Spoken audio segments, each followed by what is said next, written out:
Bonjour. Merci d'être venu aujourd'hui. I'm not sure this is right. But thank you very much for coming today. We really appreciate your participation. Today we will have X-NIHONBASHI Global Hub 2022, and we are featuring French and Japanese space company business matching today. My name is Issa Kutani. I'm from Business Development and Industrial Relations in JAXA. And I will be holding the mic today and hosting you. And for those participating online, we will be having this event. The very first part event will be live streamed online. So for those who are participating virtually, I hope you will enjoy this event with us. And I think that's enough from me. I would like to ask Mr. Yasuo Ishii-san for his opening remarks to start our event. Are you ready? Okay. The floor is yours. Thank you for your introduction. My name is Yasuo Ishii. I'm Vice President of JAXA for Strategic Planning, International Relations, and Industrial Relations. I'd like to express my sincere gratitude to CNES, Business France, and the French Embassy in Japan for their cooperation in organizing this event. I sincerely expect that this Japan-France business matching event will be a great opportunity for space business collaboration between our two countries. JAXA has supporting Japanese space-related companies in their global business development. Since last year, one of our notable activities have been undertaken together with Mitsui Fudosan to build a global ecosystem centered on the Nihonbashi area through JAXA-JSPA collaboration. Through this initiative, we have also established a business matching program called Global Hub and have been conducting business matching opportunities through various methods by fully utilizing the online tools and functions. But this time, I'd like to express our gratitude for the French companies coming over to Japan for this opportunity to make this unprecedented face-to-face event for both of our countries. France and Japan have been collaborating in space development for years and aiming to further strengthen the cooperative relationship between CNES and JAXA based on our upcoming international program, such as Earth observation, space exploration, and so on. On top of that, there is no doubt that the cooperation between private companies will lead to strengthen national cooperation, and it is also essential for the global growth of the space industry in both France and Japan. I expect that this business matching will serve as a catalyst for not only strengthening our relationship, but also creating new and innovative global business. This year, the IAC Paris will be held in September, so the French space business world will be even more exciting. So I'm looking forward to seeing your business leading the future of space industry. Thank you very much.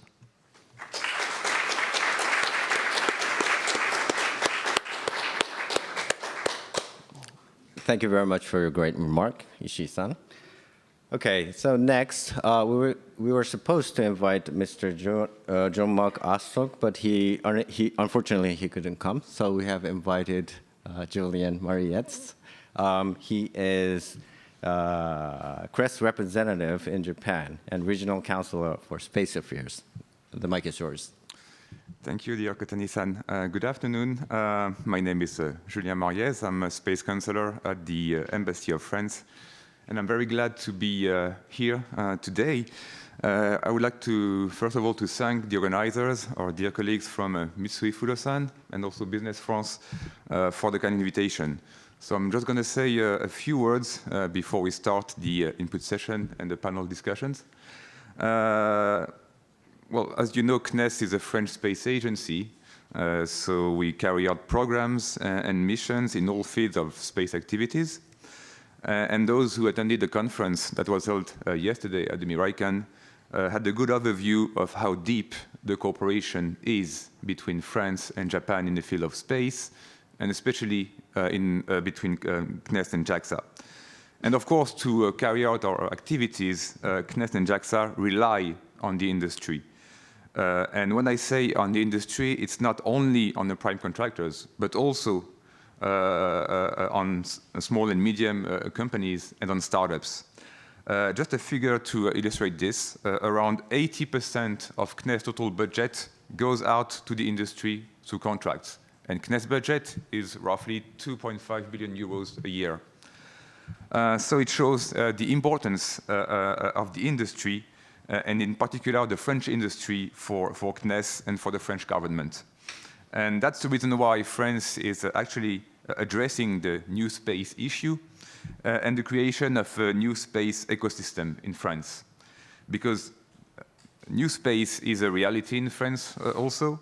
We have a huge increase of the number of startups, and there's an average of one startup, one new space startup created every week in France.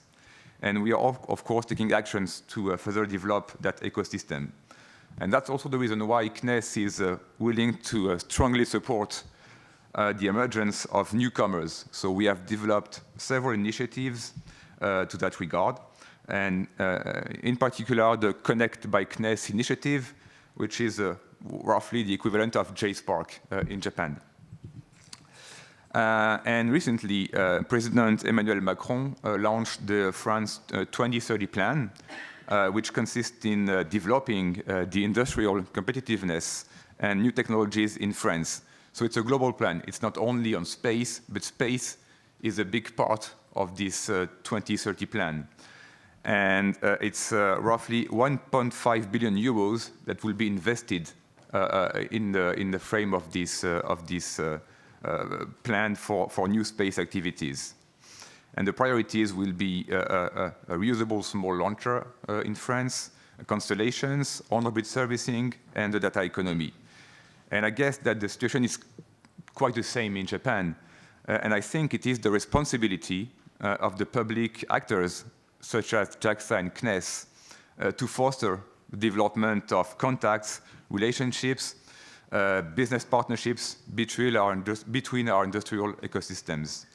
And I think that the event today, which is the first of its kind, if my understanding is correct, has to be duplicated as need be. Ishii-san mentioned the IAC in Paris in September, and maybe, I know it's just an idea I'm dropping, maybe this matching program could also be held on this occasion. I think we have to think about it. And the last thing I wanted to say is that, of course, the Space Affairs Department of the Embassy of France is also here to bring its support regarding the matching of Japanese and French companies. So please contact me on both sides if you need to actually to be put in relationship with French or Japanese companies. So thank you very much again for your invitation. And I wish you all a wonderful event. Thank you very much. Thank you, Julian, for your very strong remark. Let's think about IAC. Okay. And next, I would like to invite Mr. Pascal Gondan, Director of Japan and Northeast Asia from Business France, and also known as the Counselor of Trade and Investment of the Embassy of France in Japan. Thank you. Ladies and gentlemen, I'm very pleased to be with you today for this opening ceremony of this conference. I would like to extend my greetings to all the participants, and particularly to the Japanese and French organizations and partners who have contributed to the organization of this event. I would like first to thank Mr. Yasuo Ishii from JAXA for the warm welcome given this week to the French delegation, and in particular to the French company supported by Business France. This welcome was very much appreciated, and it reflects the excellent cooperation that exists between our two countries in this sector. I also would like to greet and thank my colleague, Julien Mariez, Space Advisor CNES representative at the French Embassy, and his team for their support to organize this event. They were of a great help. And I take this opportunity to congratulate them for the organization of the symposium yesterday at the Miraikan. Finally, allow me to express my gratitude to Mr. Nanao and his teams from X-NIHONBASHI and Mitsui Fudosan for welcoming us today and giving us the opportunity to organize these meetings between French and Japanese companies. This conference and these networking sessions conclude a week rich in exchanges between France and Japan in the space field. Our two countries are major players in the space industry. Their expertise is based on a high level of technology and innovation, including research centers, efficient organizations such as CNES and JAXA, but also a large ecosystem of companies, SMEs, and startups. The delegation of 16 French companies who came to Japan this week were able to show the extent of the technology and their know-how. They are eager to establish business ties with companies and organizations in Japan. And beyond this delegation, I would like to mention also the presence among us today of French companies already established in Japan and showing a strong commitment in this market.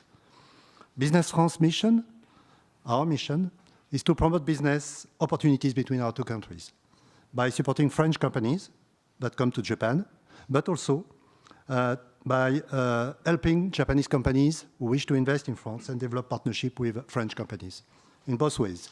These networking events aims to strengthen the cooperation and partnerships between French and Japanese companies and to promote collaborative projects on the areas of collaboration which were discussed during the symposium yesterday. So I hope this event will give you the opportunity to go further together. Our Business France team and our partners are at your disposal if you need help and information. I wish you a good conference, excellent meetings, and I thank you very much. Thank you very much for your words, Mr. Garland.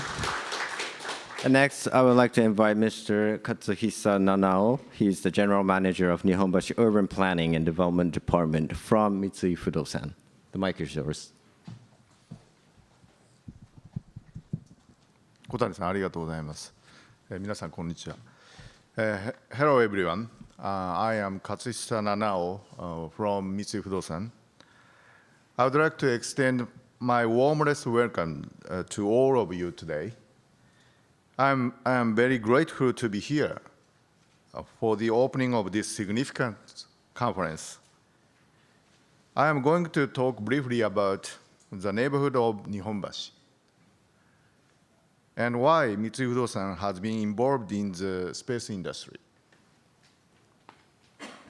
Nihonbashi, where you are visiting today, is located in the center of Tokyo and has been the commercial and financial center of Japan for over 400 years.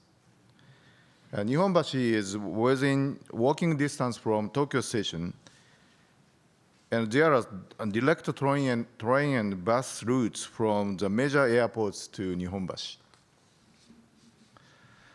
In addition to the facilities that support the space industry, there are many hotels, conference halls, and the other unique venues, as well as many long-established restaurants in Nihonbashi, which make it a neighborhood of rich history and culture. Nihonbashi has been undergoing a major redevelopment project until 2040s, and an area twice as big as the site of Tokyo Midtown will be developed. The city will evolve into a place where many companies and organizations of various tiers will gather, and innovation will take place. We have been supporting the space industry as a part of our Nihonbashi development project. First, we started our initiatives to support the life science industry. And in 2016, we established an organization called LinkJ to promote innovation in life sciences. It has been actively actively engaged in various activities in Nihonbashi and working with overseas organizations. We will leverage this expertise to promote our space industry initiatives as well. We place great importance on creating opportunities to generate business ideas. This is exactly what we are doing today at X-NIHONBASHI Global Hub. Together with our partners, we organize programs to match Japanese and foreign professionals. I am very pleased that CNES and Business France has co-organized X-NIHONBASHI Global Hub between France and Japan today. Nihonbashi Space Week, one of the largest space business events in Asia, also takes place in Nihonbashi. This year's event is scheduled to be held in December, and will attract many professionals from Japan and abroad. We look forward to your participation. Now, I hope you all have lively discussions and meaningful meetings today. Thank you very much.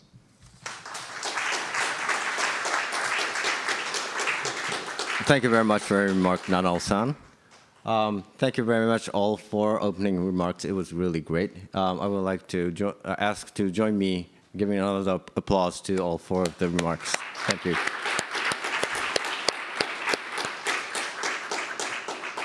Okay, since our program is now open now, I would like to move to the input session of our very first part of the business matching event. I would like to invite Mr. Shogo Yakame. He's Senior Consultant of Urban Innovation Consulting Department from Nomura Research Institute. He will give us a presentation about his insight about space business trends and future collaboration between France and Japan. The mic is yours. Okay, thank you very much. Thank you very much, Kotani-san. So nice to meet you all. I'm very happy to be here and very honored to be here as a speaker of this input session. So I would like to talk about the current trend and the topic in space business and the future collaboration between Japanese and the French space industry. So at first, I would like to introduce myself. So I'm Shogo Yakame from Nomura Research Institute. We call it NRI, which is Japanese consulting and research firm based in Tokyo. I work for NRI as a business consultant. But actually, my academic background was the planetary science. So when I was in graduate school, I studied planetary materials such as a meteorite or very small and tiny particle from asteroids. So this experience was very exciting for me. So and then I joined the NRI in 2013. And now I'm responsible for space business and space policy in our firm. And I've conducted a wide variety of space-related projects with my both private and public sector's clients in Japan. And I'm also a member of SpaceTide, that is a Japanese nonprofit organization and hosts annual space business conference in Tokyo. So fortunately, our conference in this year is coming soon. So if you are interested in the SpaceTide, please check our website on the Google. So our company, NRI, is one of the largest consulting and research firm in Tokyo. So we provide consulting service and IT solutions with our clients. So as a member of NRI, I challenge a lot of the activities in Japanese space business with the client. So from this slide, I'm going to talk about the current topics and trend, especially focusing on the new space activities. Okay, so this slide shows the market size of the space industry from 2011 to 2020. Unfortunately, the latest number of 2021 has not been disclosed yet. So 2020 is the latest number. So that is $370 billion US. And the several reports, like the Morgan Stanley, estimated that the market size will be expanding to 600 billion by 2030 and over 1 trillion by 2040. So that's why recently many companies and many investors are into the space business. So this graph also shows the market trend from perspective of investment into the industry. So the left side graph shows the amount of investment into the industry from 2013 to 2021. This number from the Space Capital. But actually, I want to cast a spotlight on the right graph in this slide. So actually, this graph shows the ratio of each stage of the space business that are invested from 2013 to 21. So in 2013, and half of them were the seed stage, while in 2021, that number decreased to 40%. On the other hand, the more later stages, such as the Series B, C, and the later stage, increased from about 70% to 30%. So, which means that many the space-related companies are successful to be matured as the market is growing. Okay, so from this slide, I want to pick several new topics in current space business. So first of all, this slide shows the activity about launch service. So past more than 5 years, the SpaceX and Rocket Lab had dominated the commercial market, but recently, new players such as the Virgin Orbit and Astora are coming in the market. So I hope the players decrease access cost to the orbit because the market will be more competitive. Then also, there are a lot of the unique new players, such as the D-Orbit and X-Launch. They provide the platform service for small satellite operators. They provide the flexible and very affordable launch opportunity and the deployment services in orbit. So I think this kind of new players also increase accessibility to the orbit for us. So I know you often listen to news about the mega constellation of the small size of the communication satellite. So actually, the SpaceX has already developed around 2,700 Starlink satellites. Actually, this number is amazing. I'm so surprised. And also, the OneWeb came back to the market from Chapter 11, and they already had launched over 400 satellites. Actually, I think the French company Airbus provides the manufacturing services for OneWeb satellite in Toulouse in France and Florida in US. So the last year was a dawn of commercial space travel provided by SpaceX, Blue Origin, and Virgin Galactic. So the SpaceX provide in-orbit the commercial travel, while Blue Origin and Virgin Galactic give us the suborbital travels. So actually, recently, the billionaires or the celebrities are rushing in to get this precious the commercial space travel opportunity. So actually, I depict several topics in current space business, but I know that, of course, there are a wide variety of the more interesting topics in current space business, but actually, I don't have enough time to explain all of that. So please let me go to the next topic. So that is the main topic in my presentation. So I want to talk about the future collaboration between the Japanese and the French space industry. But before that, I want to share full segmentation of space business with you. Actually, we don't have any official classification in space business, but I usually use this full segmentation in order to explain easily.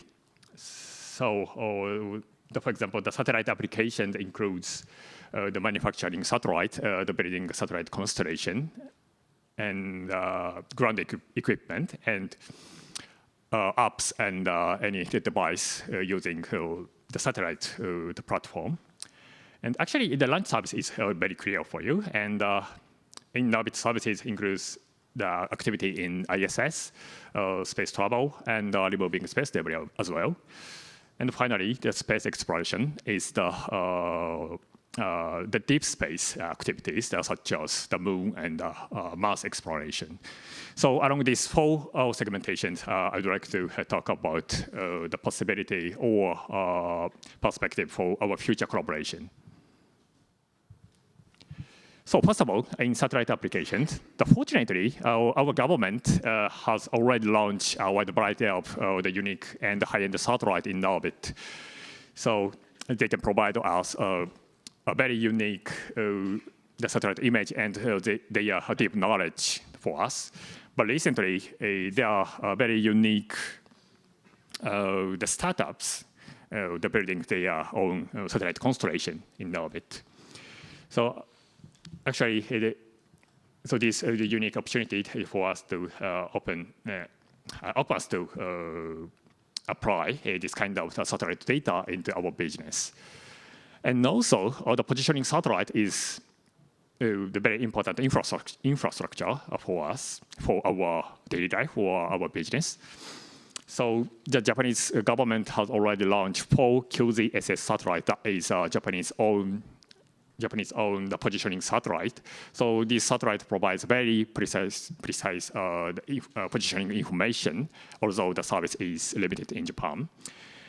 And also, the French government collaborate with the ESA or other European government and the company to build Galileo satellites. So I think the major the French company like Airbus, the Thales, and Arianespace strongly contributed to build this satellite system.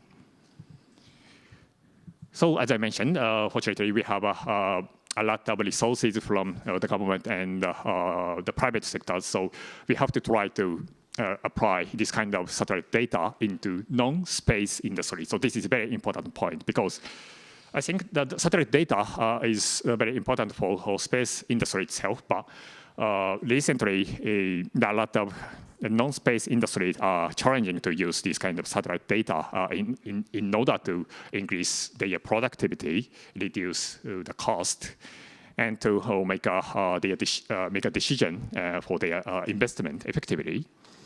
And not only that, we have a lot of consumer product heavily dependent on the positioning information from satellite, like the healthcare device and smartphone games and outdoor gears. So we have a lot of rooms for us to collaborate and apply this kind of the satellite data into non-space the industry by collaborating the Japanese and Japanese and French space industry. Okay, so next topic is the launch activities, launch services. So actually, this slide focuses on the Japan because recently several new commercial launch sites are planning in Japan. So of course, the Japanese government and JAXA have already their launch site in Kagoshima Prefecture, that is northern part of Japan. But these 4 new launch satellites will be provided by the private sector and the local government. So I hope this new launch satellite will provide global players, of course, including the French companies and the government, with more flexible and a wide range of the launch opportunities. So I hope in the near future, the French government or the companies will launch their own satellite from Japan. Okay, so I'm going to go to the in-orbit services. So this slide focuses on the space debris. That is a key topic to keep sustainable space business. So actually, recently, the sustainability or SDGs are a very buzzword in our life, in our business. So I think the space industry is no exception. So Astroscale, which is Japanese startup planning to launch the commercial deorbit service satellite, got fund from ESA for the 2024 demo mission to remove one web satellite that provided by Airbus. So this challenge is under Sunlight program provided by ESA. So ESA collaborated with UK space agencies, OneWeb, and French company Airbus. So I think the Astroscale joined this meeting, right? So if you'd like to know how much about it, so please talk with them in the networking event. And also, JAXA collaborated with Astroscale to demonstrate their debris removable mission. We call it CRD2. So fortunately, the CS Group, which is the French company, has supplied a work package for Astroscale as a subcontractor. So I think the CS Group is also joining this event. So I hope the Astroscale and the CS Group to share the knowledge and their experience, how to collaborate each other and how to build a relationship in this project. So I hope they share this kind of the knowledge in the networking event. And also, this slide focuses on innovative services, but this is the ISS opportunities. Because recently, ISS is opening for commercial business. So the both government have a very unique equipment in ISS. So Bartolomeo presented by the Airbus and the ESA is very unique, the facility equipped outside of ISS. So that we can use these facilities to test our new device in space environment. And also, iScale is also the same kind of the function, so provided by other European company and ESA, so we can use it to test our new device in ISS. And the JAXA also provides a very unique opportunity for small satellite operators. So they provide deployment services from ISS. So JAXA also collaborates with Japanese company, Mitsui Corporation, and the Space BD for this service. So actually, the many new players have already demonstrated their new product in ISS. For example, the Japanese company Gitai, Avatar N, and the Toppan, they already challenged their new product like the automated and remote operated robotics and their communication infrastructure in ISS, collaborating with JAXA or other space agencies. And also, the CNES and Airbus has demonstrated their R&D project for fluid dynamics in ISS. So I think this area has a huge amount of the potential for us as the collaborating field for both Japanese and French the companies and government.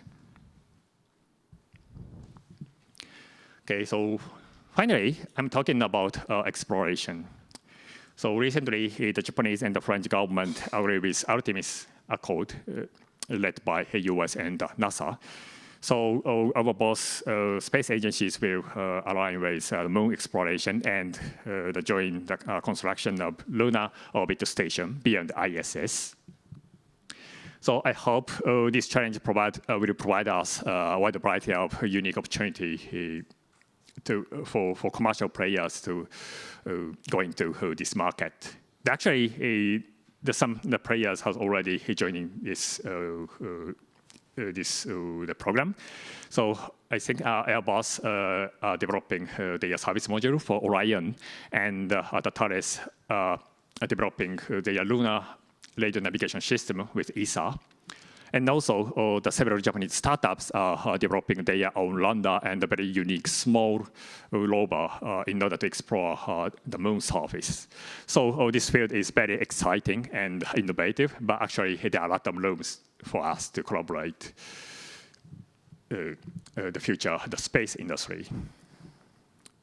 Okay, so it's time to recap. I'm sorry, I don't have enough time to explain all of the topics, but actually, the last two slides are the same thing that already he mentioned in the previous slide, so I don't need to say those things. But I just want to say, so this event is the first step to accelerate further collaboration between Japanese and the French, the companies and the government. So I think today, this event is the best place for us to share our knowledge, experience, and capability each other. So please enjoy the following exciting panel session and networking event. Okay, so that's all. Thank you very much. Thank you very much for your very informative presentation today, Yakame-san. It is always interesting to know how diverse our space activity is and how much commercial players are already involved to these activities. I'm sure this information would stimulate our next panel discussion.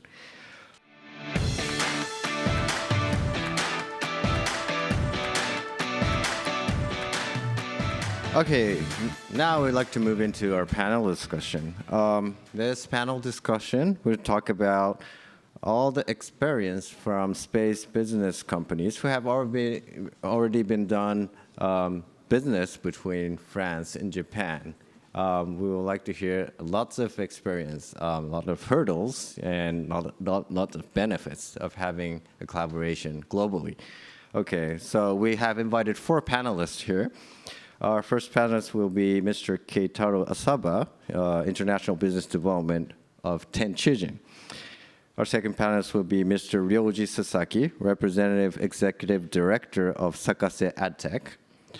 Our third panelist will be Mr. Louis-Francois Gay, Vice President, Sales, Asia Pacific of Syntony. Our fourth panelist, the last panelist, but last but not least, of course, Mr. Eric Panson, Director, Space Business Unit of Surelinx. And this panel will be moderated by Mr. Shigeki Kuzoka, President of Satellite Business Network, also known as Head of Euroconsult Japan Office. The floor is yours, Kuzoka-san. Hi, hello. Hi, Kotani-san. Thanks so much for your introduction. Then, good afternoon, everyone, and welcome to our panel. I heard that today you will have the business matching meeting after this panel. Then before the business matching event, we'd like to show our experiences and the lessons learned when we started our business in France for Japanese company and in Japan for French company. First of all, I'd like to introduce from my side at first. I'm Shigeki Kuzoka. I'm the president of the Satellite Business Network, the consulting company, especially for the space business. At the same time, I'm the head of the Euroconsult Japan office also.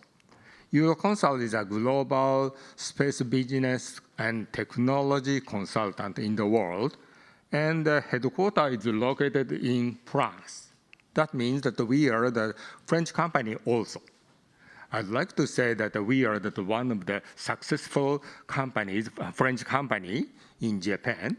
But at the same time, today we have 4 panelists. I heard these 2 guys come from France, has already started their business in Japan, and 2 guys over there from Japan. They've already started the business in France. Then we'd like to share that our experiences and lessons learned to our following companies. Okay, from now, I'd like to have your self-introduction from Eric. Okay, please. Thank you, Kuzoka-san. Good afternoon, everyone. I'm Eric Pinson from Surelinx. First of all, I'd like to thank JAXA representative, CNES, Business France for the organization and the invitation. We have passed a complete week here, very nice to discover and to learn more about the Japanese market. Very busy week. I am graduated from Polytechnique Nantes, an engineering school in electronics and computer science. I started my career as a RF design engineer, but I switched to technical support and marketing and sales. I have more than 25 years of experience in international business. I went several times to Japan. I am leading the space activity at Cerlinx. So at Cerlinx, we design RF communication solution for space. It's a 200 people company located in the west part of France, in Rennes, and also in Toulouse. We have provided solutions for key projects, including Pléiade Neo for Airbus, different projects for Thales Alenia Space. We had also been involved in different projects via CNES for the JAXA, like MMX, also Callisto, and also we're working on the Comet Interceptor project. So it's a great pleasure and an honor to share our return of experience today. Thank you, Eric. Next is Louis Francois. Hello, good afternoon. So my name, thank you as well for your welcome here, and thank you for organizer to welcome us here. So my name is Louis-François Guerre. I work at Syntony GNSS, a French company, quite young, 7 years old, located in Toulouse, France. And I joined the company 3 years ago to develop Asia-Pacific activities. So in a few words, Syntony is specialized in GNSS solutions with a software SDR approach to propose very innovative solutions for space and for transport with simulation and reception of GNSS. So I have a, let's say, engineering profile as well. Graduated from in physics from Strasbourg University a long time ago, I would say. And but my first job was in Asia. In fact, I started as a, I would say now, a pioneer in Earth observation, doing remote sensing, image analysis and processing in Thailand, in the International Institute, before joining Spot Image, where I stayed 20 years, mostly more and more to develop international activities and with a strong, let's say, work with Asia. And Spot Image became part of Airbus. And at that time, I joined a smaller company for more startup and, let's say, exciting or whatever type of work. And I tried several companies up to joining Syntony, where now I'm working. Thank you, Louis Pastor. Then next, Sakai-san, please. Bonjour. Thank you very much for inviting me to this such a very nice event. And just I explain our company, JAXA and X-NIHONBASHI. We stand on upstream side. And we sort manufacture. We have two space business. One is the material business for GEO, satellite builder, as antenna materials. This business is it takes over 25 years. So I get in European space industry 25 years ago, very long time. And another business, we supply lightweight membrane deployable structure subsystem. This business is now very sky high, skyrocket, very busy business. And So we have two kinds of space business, the material business and subsystems business. And subsystem business only supply for domestic market only now. And our business model is developed innovative space technology to diverse grand applications, such as sporting goods sector, architecture, interior component sector, etc. And this is we have. You can see good example from selling, hugging very nice structure, very beautiful structure. This is our product. And the technical seeds of this ranging system is Bepi Colombo project. So that is a good example. Thank you. Thanks so much. And we are really sorry we don't have enough time to promote your products or service in detail. But anyway, and our last speaker is Mr. Asaba from Tenchiji, please. Hello, everyone. Bonjour tout le monde. My name is Keitaro Asaba. I am a team member of Tenchijin Incorporated. Tenchijin is a JAXA startup, meaning it is a startup company that develops its businesses using JAXA's intellectual property and knowledge. Tenchijin's land evaluation engine, which we named later Tenchijin Compass, has been winning national and international awards. It merges high precision, high resolution satellite data, as well as ground data and sectorial knowledge using the power of AI. Today, we are approximately 40 team members. We're not only present in Japan, but also in France, in Spain, in Australia, as well as in the US. On these locations, we have a team of engineers who are specialists in AI, remote sensing analysis, as well as software engineering.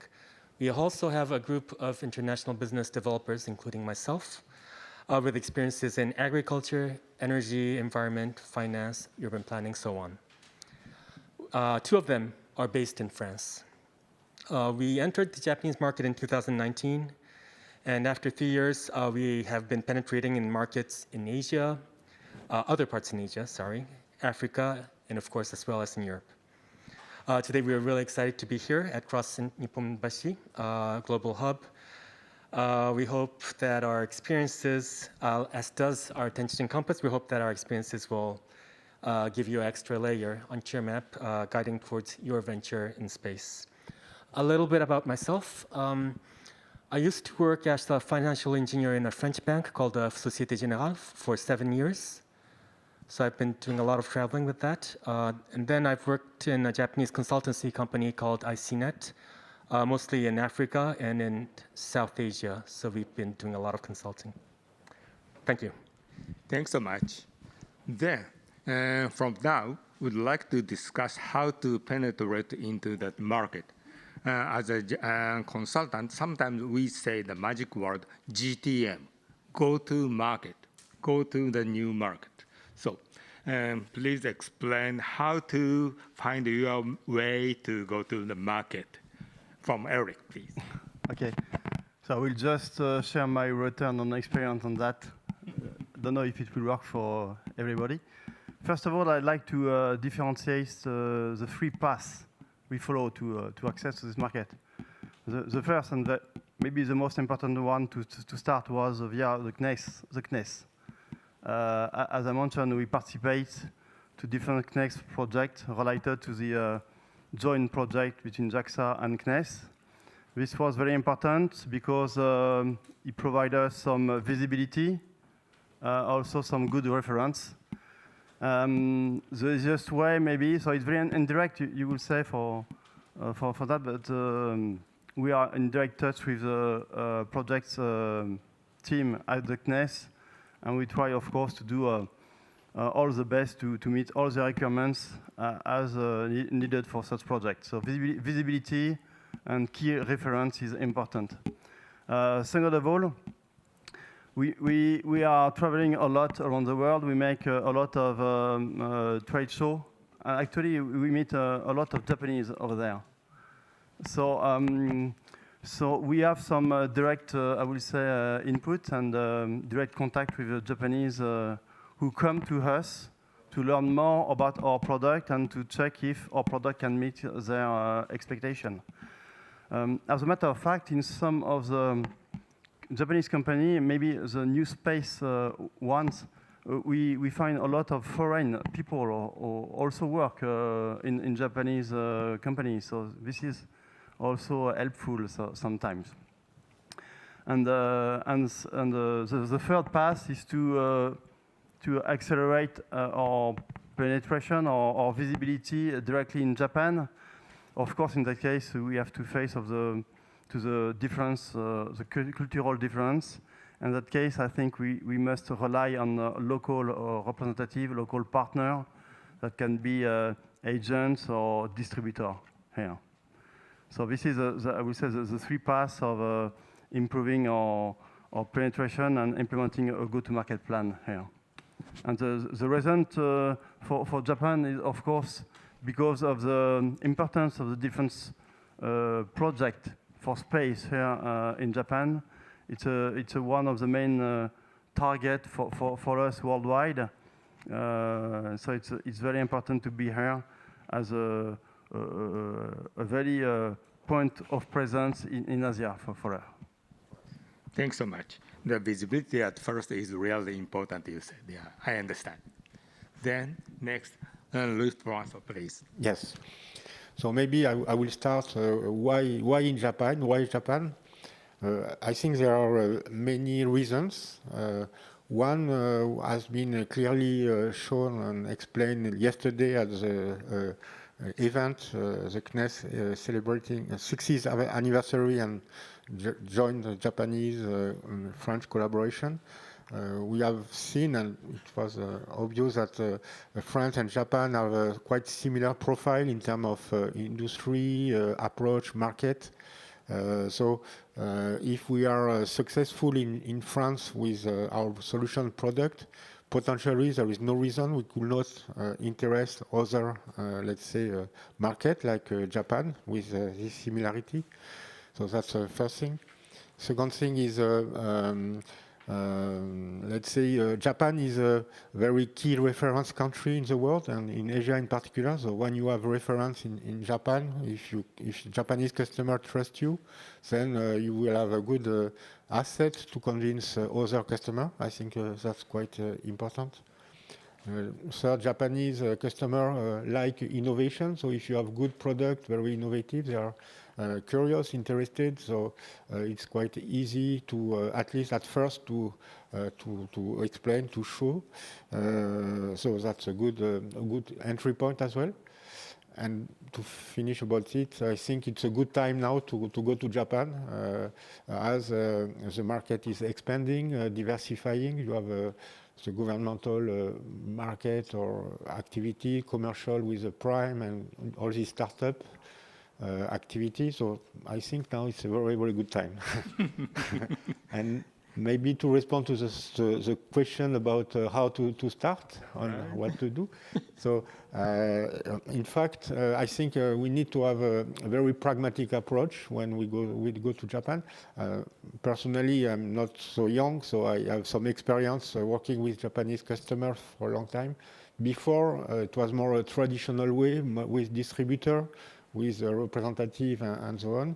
It's still true, but not necessarily the only way now. And you can have a direct approach as, let's say, things have evolved. You can approach and do business directly, or depending on product or practice of customer, you will need to go through some intermediate and distributor. So I will say that it's very pragmatic, and we need, I will recommend, personally I think it's very important to start as soon as possible to have a local network and local people to help you anyway. even if you can go sometime directly, but you need people here to be more close to customer, to find market you will never see. And if your activities is growing and you have a lot of, let's say, exposure, you will anyway need a very strong local support and after sales. So anyway, your local presence will be very, very important at the end. So to start, if you want to start to do business in Japan, I will say that you will need first to come several times to identify, to observe, maybe to try. It will not work at the first time, but never mind, you need to be perseverant. And if once you start to well understand, please have a pragmatic approach. That's my best advice. Okay. Louis-François. Yes. I know that you had a long business experience in Japan before you joined this current company. Yes. Does it work well? Yes. You mean with my current? That's right. That means that your local network yes. was developed by your previous experience. Oh, definitely. Right? Definitely, it helps me. I will say it's the spot image, not mafia, but let's say a network, or and yes, it helped me. I found old friends and people who have joined companies which are some potential customer for me. That yes, definitely, this past experience helped me. And you point a very important thing, and that's why I like to work in Japan. Is the continuity of a relationship. I mean, you can really build a long-term relationship, and it always helps to keep this continuity and long-term relationship, yes. Thanks so much. Then Sakai-san, please explain how to penetrate into French market. Okay.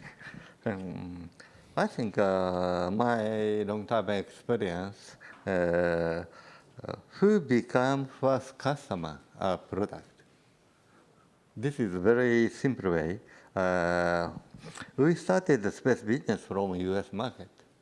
And between US and European have a big information pipe. So if US choice, immediately European choice, automatically. Very simple way. And if Japanese market start, I think we don't expand around the world our product. So first customer is very important from view of marketing. Yes. Thanks so much. And okay. Then next, Asaba-san, please. Thank you. So before explaining why the French market, I would like to first talk to you about Tenchijin's background and why we entered into the Japanese market to begin with. Just because in Tenchijin we attempt to remodel our business strategy in Japan, we want to remodel that in France. So one of our objectives in Tenchijin is to solve environmental and social issues through our business solutions. So we believe that there's a market there, and this is how we decided to tackle. So our co-founders and our current CEO, so he has an agricultural background. So we already had an idea of which sector we wanted to penetrate amongst the Japanese economic sectors. So to do so, we've been first rediscussing a lot about our business strategies that we want to develop in resolving these economic and environmental issues, because we saw that there would be a lot of business opportunities in the coming years. So what we did first was to apply to different business contests. So should they be agricultural, should they be space related? So we applied, we re-challenged a lot, and finally we've won. So this is how we got our first recognition through media. So after that, we saw that the media had its effect, so we did not have to give our full introduction when we were attempting to connect with our potential first clients.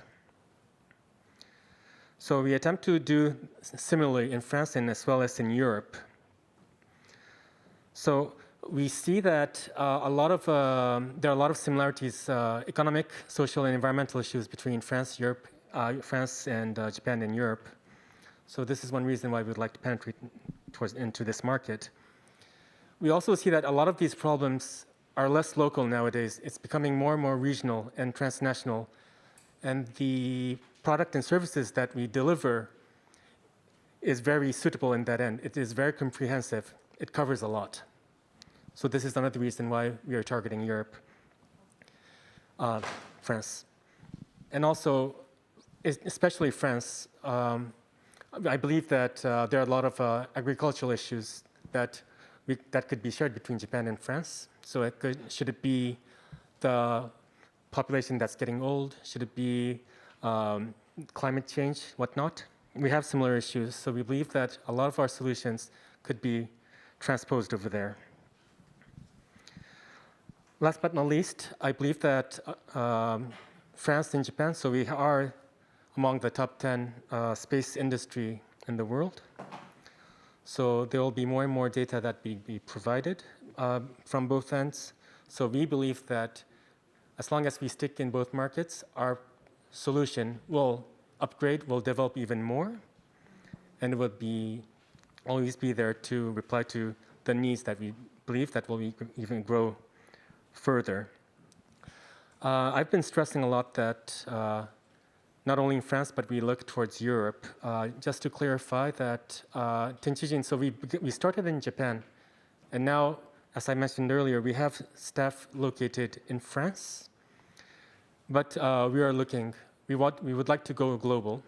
So we want to talk to more multinational partners in France who are seeking that kind of service, more transnational need.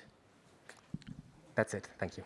Thanks so much. And just now, I understand that there are a little bit differences between two French companies and two Japanese companies.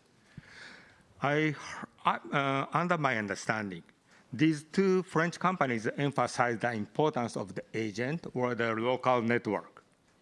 But for Japanese two companies, did not emphasize so much about the importance of the agent or the local network. By chance that you found that the first client in France or got a contest, good prize at a contest.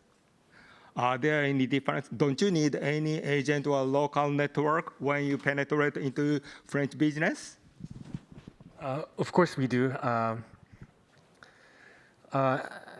As I've mentioned earlier, so we have two staff located in France, and of course we need a local presence in order to penetrate in a specific market. So, of course, solving business issues using satellite data is a very new field, probably for a lot of people around the world. And plus, Japan, for some people, Japan is the Extrême Orient, so it's the mysterious land of the Far East. And so it's less familiar to some people, and the space industry, even less familiar to some people. So how to penetrate this market? We need to have local presence. We need to participate in local events. We need to promote ourselves even more. And as I said earlier, to take part in local business contexts, to expose our names. And if we could use the media, that is another solution. But as you've mentioned earlier, we need local presence. Thank you. Thanks so much. Anyway, first of all, the visibility is really important at the first step. That is just common feedback, I think. Then, can we move to the next or the most important question or topics? When you'd like to start a business in Japan, for you, these two guys, and in France, did you find any difficulties to start a business in France or in Japan? And what are the difficulties you found? when you penetrate into Japan or into France? Please explain. Yes, maybe I can also share our feedback on that. Of course, there are many differences on different way, including, of course, cultural. As you know, in the space industry, we try to manage the risk, and there is no room for misunderstanding. And the different projects we are driving are requiring a high level of technicity and of technical definition. Sometimes when we deal with European, we make a global technical proposal, and then we enter into a contract, and then we check some details. According to our experience with Japanese, we go first into the details before going to the contract, and I think it's to limit risk, is also to be sure that we are on the same page, to be sure that the technical requirements and specifications of the product are properly understood and shared.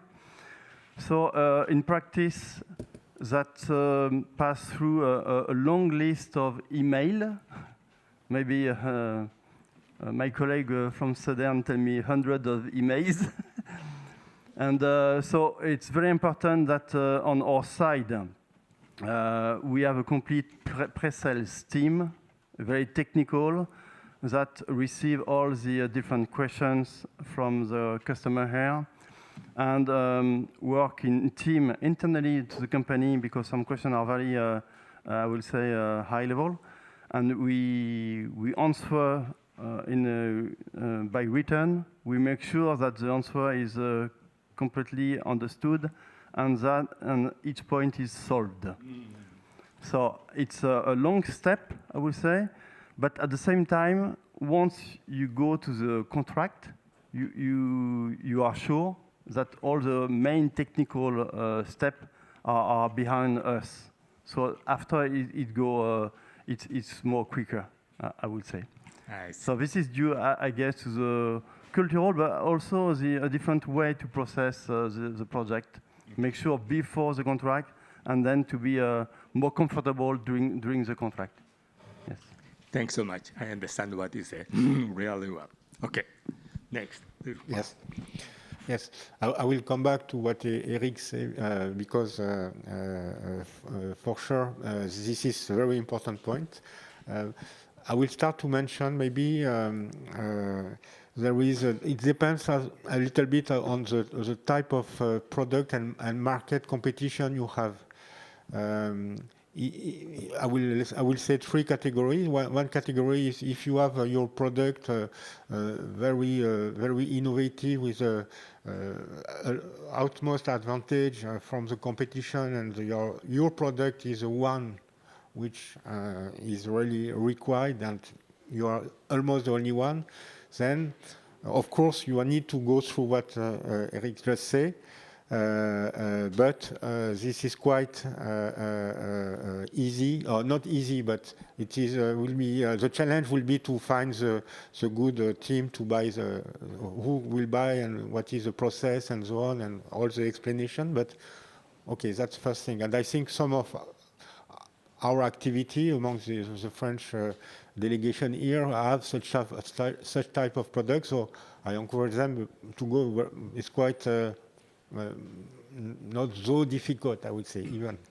But if you have a second category of product which is very competitive, in the sense that you have some competition and already some established market, and you are a challenger, then it's become very difficult.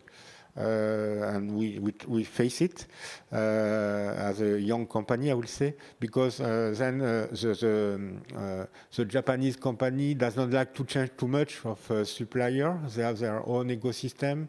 They don't like to take risk, or maybe it's quite difficult to change it. So then you need to be very perseverant, very patient, try to find a good way. And this is a real challenge. But if you succeed it, and if you succeed to enter into the ecosystem, then you will be very, this will be worthwhile, I would say, because you can stay a long time. So, and the third category will be if you enter to a new market, not yet completely mature in the sense that you have a new, very innovative product, and we have it as well. Then it is a very long process again, but then you need it step by step with demonstration, with pilots, POC, and so on. And it is worth to do it because, as I say, I think in Japan, innovation is very appreciated. And if you can demonstrate that your product has value, then it's very interesting to go. And maybe I can add something or complete what has just been said about the time needed in the initial phase. Very, very important. Yes. And if you don't have a supportive team behind, with the technical people, I will say with some passions or some understanding of why they need to answer all these questions, even if it's all obvious for them, sorry. So that's that you can forget it. You will never satisfy your Japanese partner. And this patience and initial phase is as well very important to convince to your management and your financial team that it will take time. And that's another point which is quite important. That it's very interesting for the to go, but please accept the time it takes. Yes. Thanks so much. I think that it's really good lesson we learned. And Sakai-san, please. Your question is what your solution for GTM, right? First of all, difficulties and no how difficult. Because our product, our technology is a very innovative technology. This product not exist in the world. So very. That you didn't find any difficulties to penetrate into French or the global market. Yes. Splendid. Oh. If innovative technology we have. I see. Okay. That's simple. Thanks so much.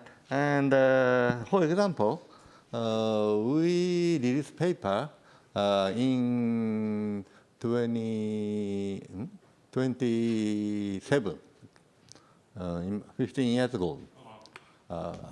Black paper. And NASA, this year, same concept, paper release. Like that. We advanced 10 or 20 years. In another case, European satellite builder who located in Madrid, you understand, which company. And we proposed in some A technology in 2000.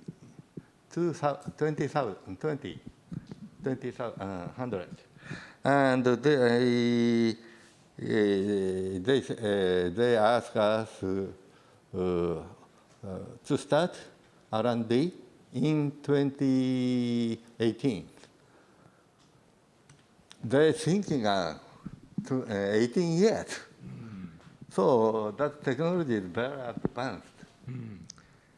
Thank you. If your product is really innovative and without any competitors, they are not so. It's a solution. I hope. Okay, Asaba-san, please. Okay, thank you. So as I mentioned earlier, we believe that our main issue is that using satellite data to solve business issues is still not yet popular. So penetrating in a foreign market, another country or another economic sector, whole in whole, is very difficult for us. So I might be repeating myself, but once again, we have to be present. And if there's a market you would like to penetrate into, we have to be present there. So nationally, as I've mentioned earlier, we are in Europe, we are in the US, we are in Australia, and we also cover different economic markets. So this is one strategy we've taken. And also, again, same strategy as in Japan. So we tackle different competitions. I mentioned a few. So we've taken part of Orange FUB Asia So this is one competition sponsored by a French global company. We also taken part of Copernicus Masters, so I believe this is from ISTA, and Gravity Challenge, this is by Deloitte.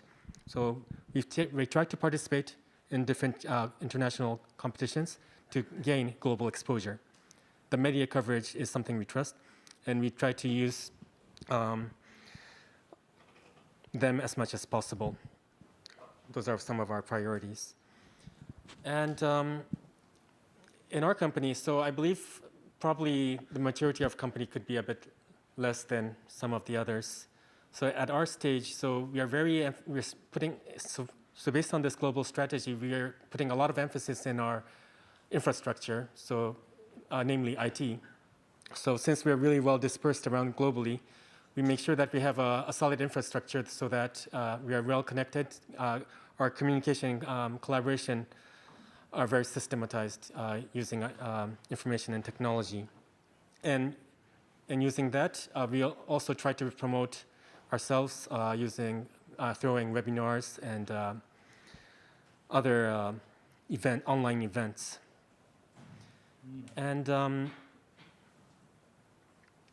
also, to solve the problem that, how a satellite data solution is not still popular yet, we also have a service, a consulting service, where for us, there are also some economic domains that are still unknown to us. So we've launched this consulting service where, as a consultant, we lead our potential business partners in trying to solve their business issues, trying to understand, doing a lot of needs assessments, and trying to understand their problems from its roots. I believe that this also leads to one common ground between France and Japan, meaning that I believe that France and Japan, compared to the world, we have very strong cultural ties. I believe that we do not express our culture similarly, but I believe that we admire different cultures and different other cultures as much. This is something I feel about France and Japan. So in that manner, I believe that it's very important to understand a culture, especially when you're throwing yourself into a new market. It's very, very dangerous to think that you understand people because you have the internet and you have all the information in front of you. I think that's very wrong. So also from my previous experiences, I believe that doing as much needs assessment as possible together to really, truly understand the client's needs is something that I really recommend to a lot of people. Thank you. Thanks so much. Then I'm really surprised that these two French guys emphasize that the detailed technical discussion, especially at the early time or initial time, sometimes before the contract. But these two Japanese guys didn't mention that point at all. But then I'd like to ask Sakai-san and Asaba-san, as a Japanese company or as a Japanese businessman, do you agree what do you think about their comment? Do you think that as a Japanese company, do we need so long technical discussion before the contract or at least the initial phase? What? Case by case.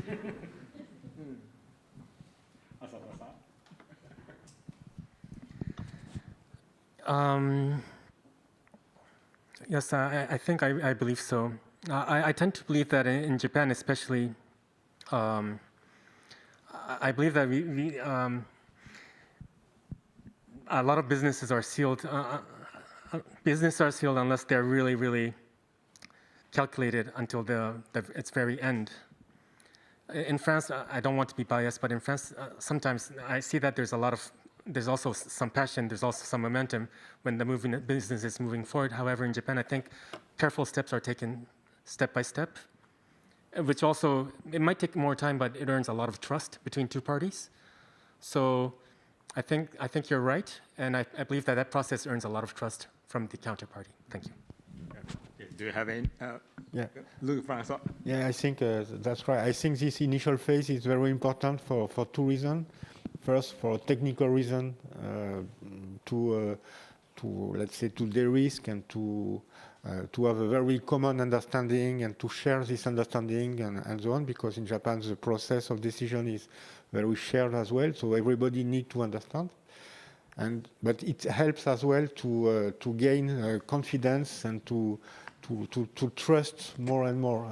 If you are able to respond, if you can, if you have the patience, if you are modest, or not say modest, but if you just do it as it has to be done and without overpassing it, then yes, it helps a lot as a trust and human catalyst as well. So there is these two dimensions, I think, yeah.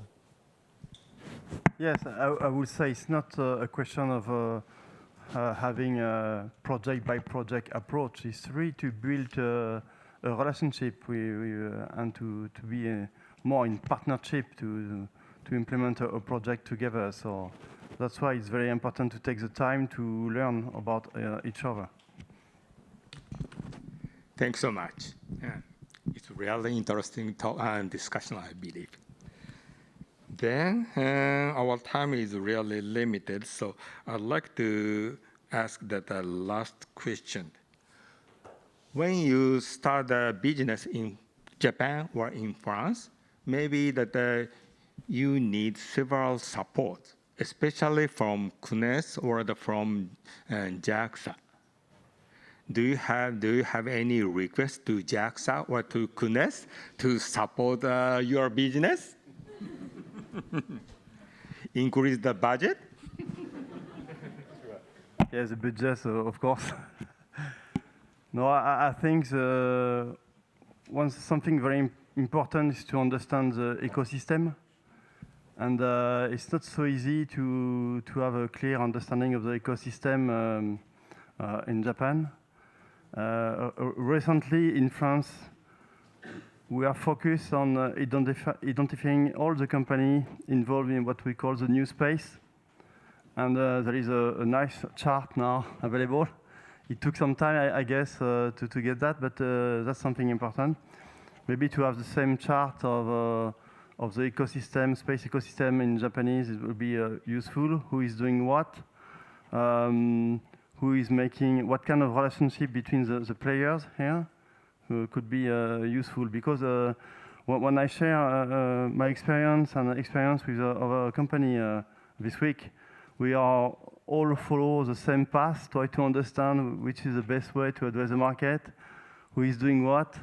It was very nice benefit to be all together this week, actually, with our French company, just to share our feeling about how to address this market. So if we have a good map, who is doing what, how to address the market, maybe that could be very, very nice.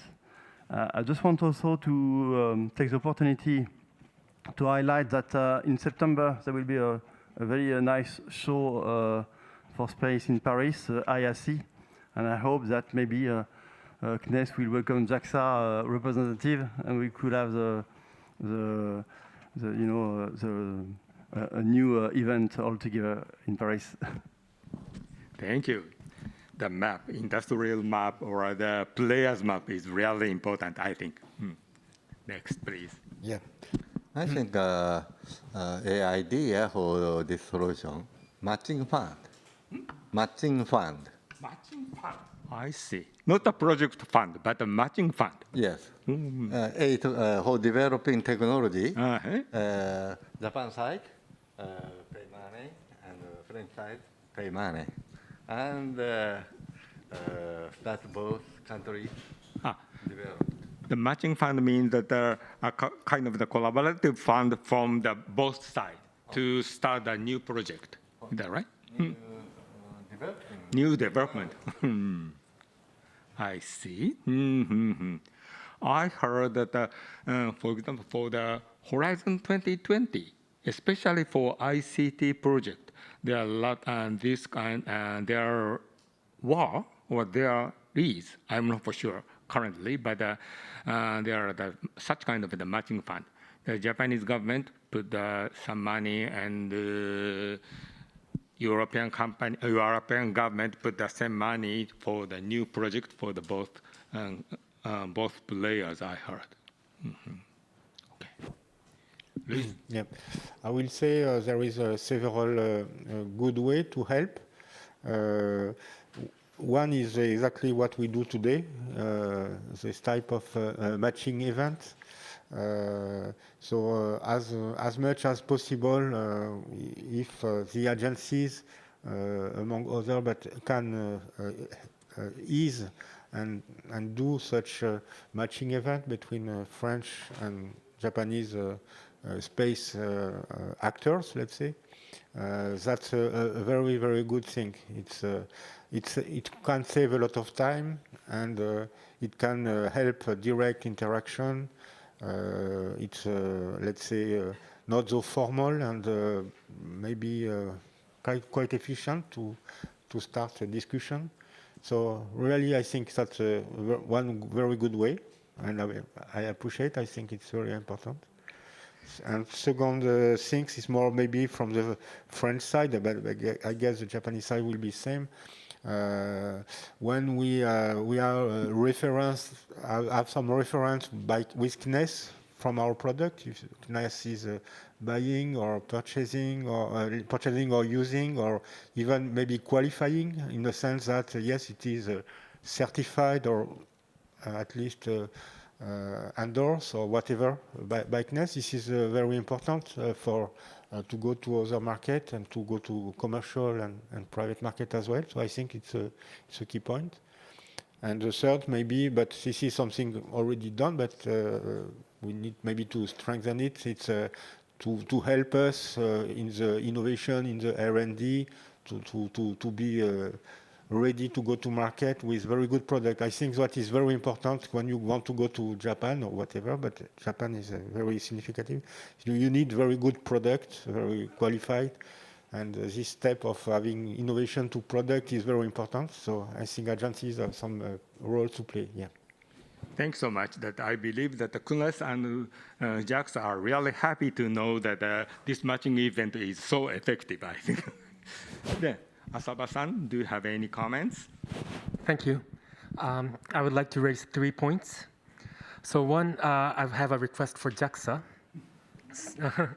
So in our understanding, CNES recently held events in France, namely the aerospace, to promote satellite data in other economic sectors, such as in agriculture.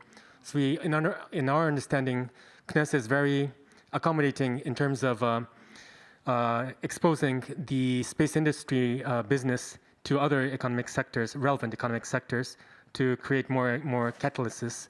And we hope that we could have the same events here in Japan. So that's our first point. Our second request goes to both CNES and JAXA. So CNES, once again, has very interesting events back in France.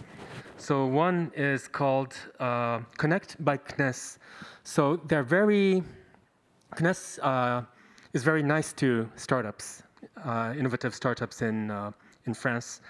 However, for some startup like ourselves in Japan, it's very hard to take part of it. We believe that there has to be a special agreement between Japan and France for us to penetrate. So it would be nice if we could have more exposure in France. So should there be more events where we could participate? So that's our second point. Our third point, so this probably goes for JAXA.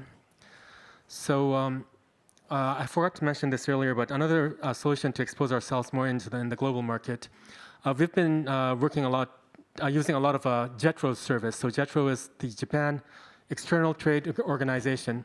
So they have this help desk where they could, they have local staff where they could do potential partner matching.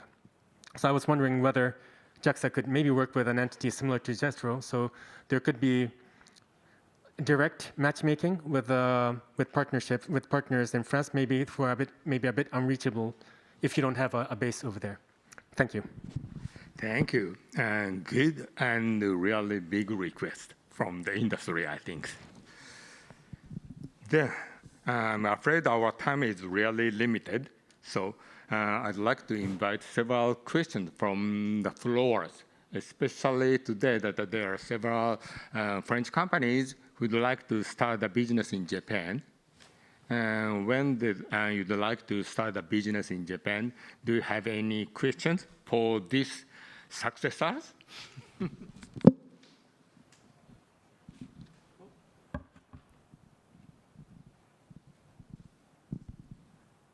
Oh, no question. Do you know Japanese business so well? And for Japanese client audiences, and okay. Thank you very much for your. Wait a minute, please.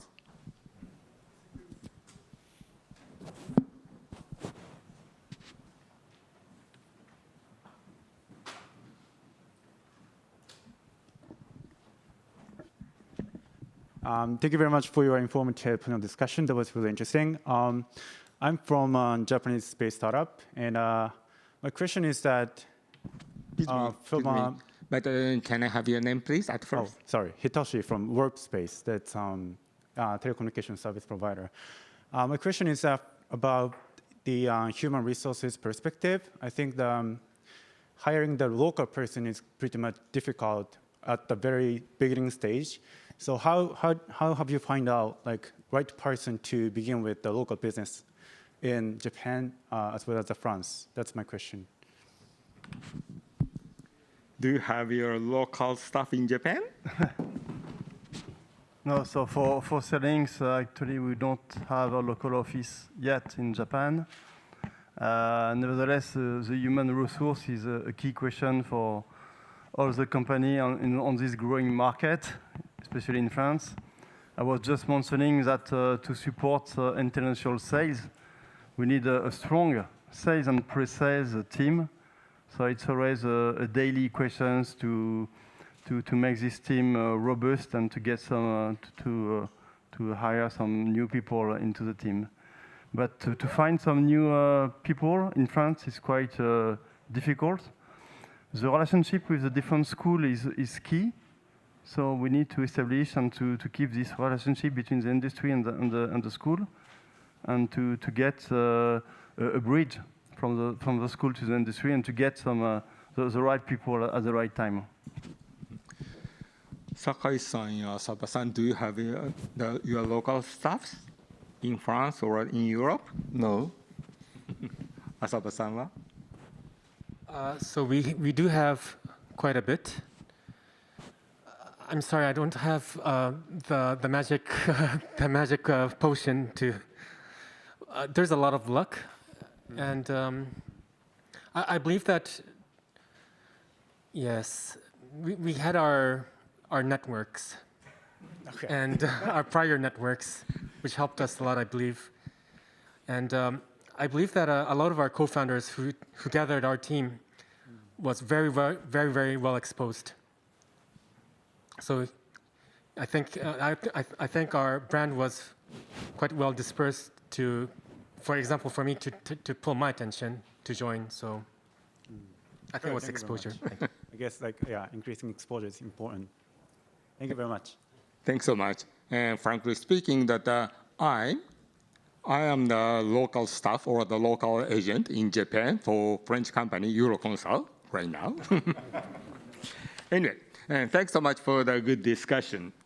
I believe that we have only less than 2 minutes, so we have to summarize today's discussions here. Thank you for your good discussion. We learned a lot, especially many guys understand that the visibility at the first phase is really important to show that your experience, your existence to that market. That is a starting point. And winning the championship or the such kind of the event is really important also. That is the same. And of course, there are several difficulties, especially the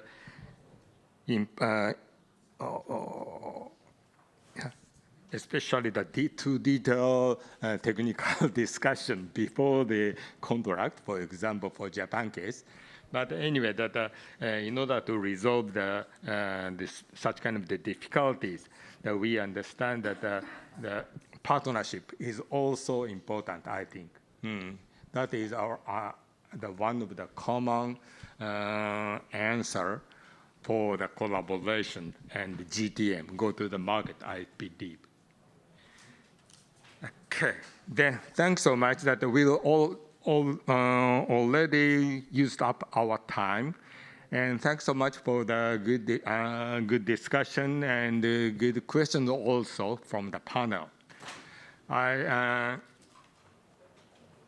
Of course, and at the same time, thanks so much for the good chance for this good discussion for JAXA and CNES also, and Business France also. Thanks so much, and I think that we can close this session right now. Thanks so much. Bye.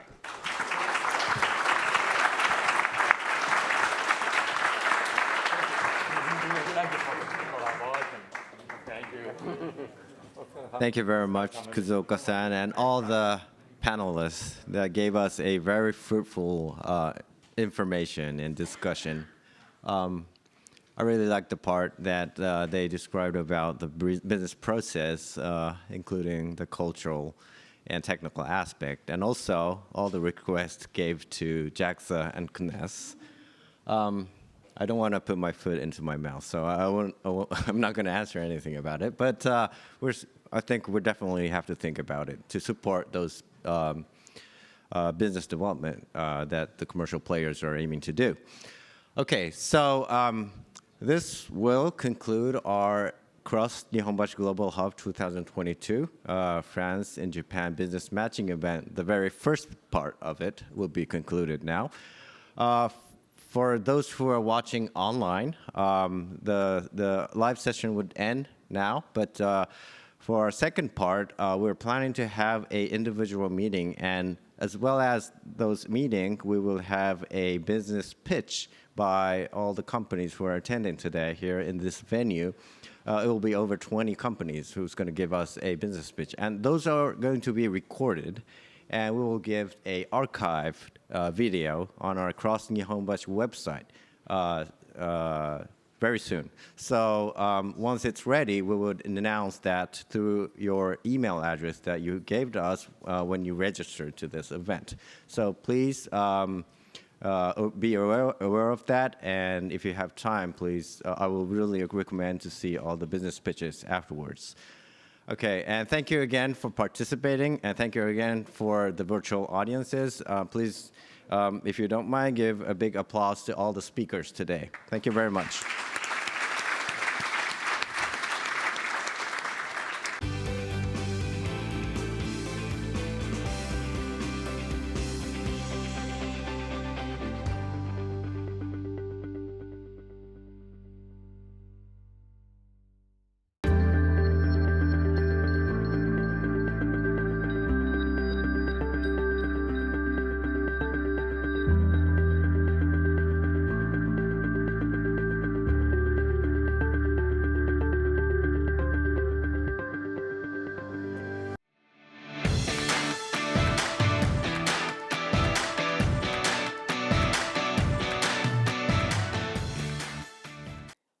Hello, I'm Sonia, sales engineer of ADR Alsan. I will introduce you my company.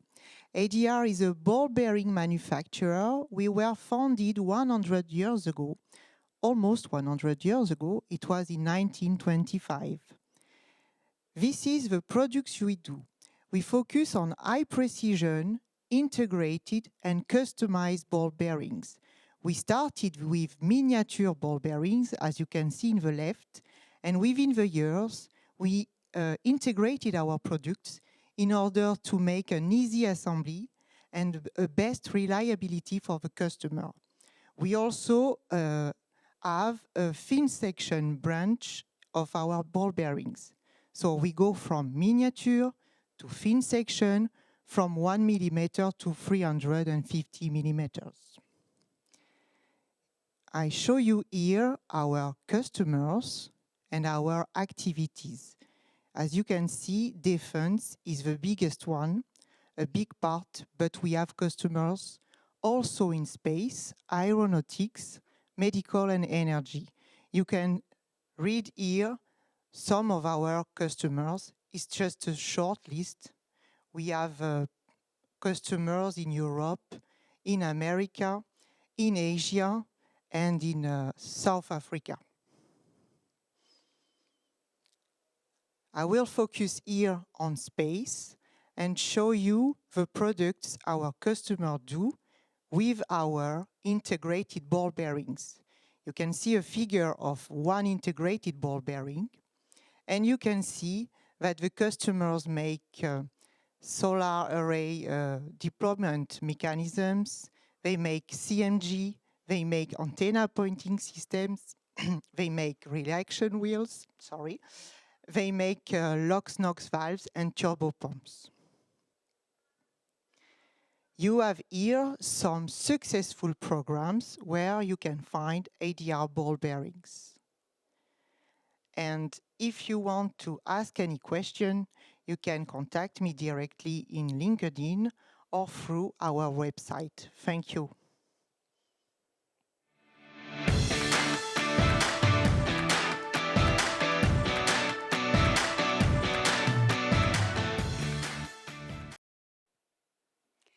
Good afternoon. My name is Geraldine Koyama, and I am the representative of Axon Cable in Japan. In Japan, Axon Cable is distributed by Nihon Maruko International Group, our partner since 1992. Axon Cable is a French cable and interconnect manufacturer specialized in very special products. For space applications, we have a whole range of products, from wires to full assemblies. We also make a lot of custom products for our customers. You have here a few of our products. For example, for lightweight applications, we will use some aluminum wires or lightweight microwave coaxial cables for radar or for the antennas, and also a lot of high data rate links. Our micro D and nano D connectors also allow to have a saving of 12 to 14 grams compared to D-sub connectors in one assembly. Axon products have received the QPL approval from ESA and are, of course, approved from the CNES and other entities worldwide. JAXA approved products made by Nihon Maruko in Japan for application in all the space agency projects. Our products are ITAR-free. The flight heritage, we have been participating to a lot of different programs since many, many years. For example, Axon is the first to have put some MIL-153 on the Ariane 5 rocket in 1995.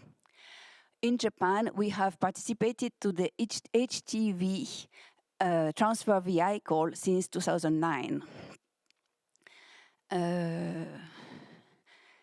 Our team is well prepared to answer to all the specific needs of our customers. And we are ready to meet your challenges. For any contact, please don't hesitate to speak with my friend from Nihon Maruko, who is here with me, Mr. Fuji. Thank you for your attention.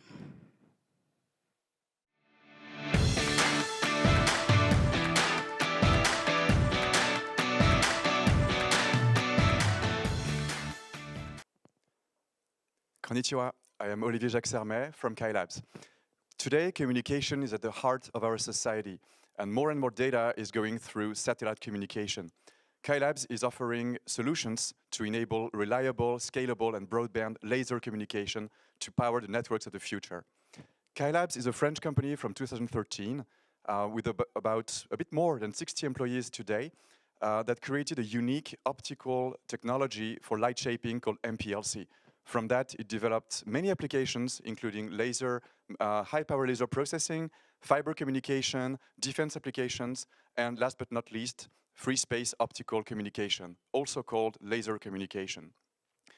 Laser communication is here to overcome limitations from RF, especially in terms of broadband data rates, license issues, and security.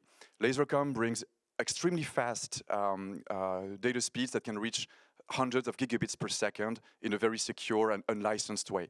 This will power the use cases, including Earth observation, sovereign communication that requires security, and telecom constellations.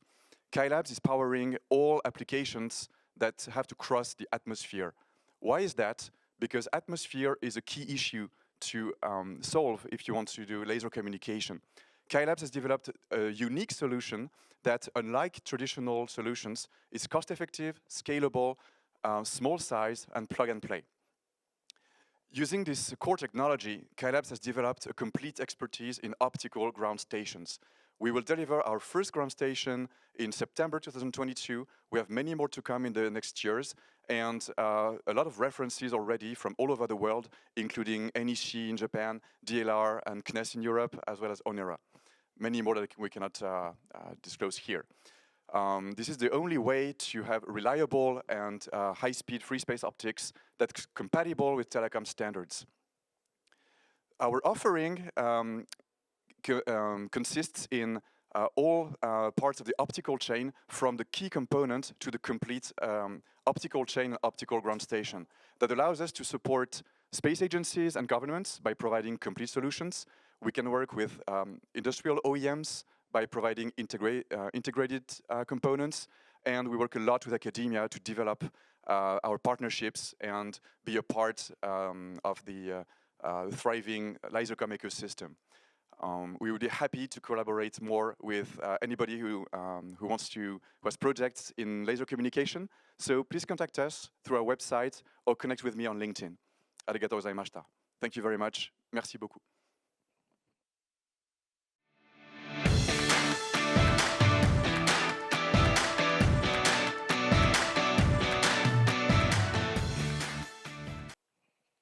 Bonjour. Thank you so much for giving us this opportunity. I'm Yoshito Niwa. I'm in charge of space business development at Canon Electronics Japan. Canon Electronics is a group company of Canon that manufactures and sells imaging equipment and office equipment around the world.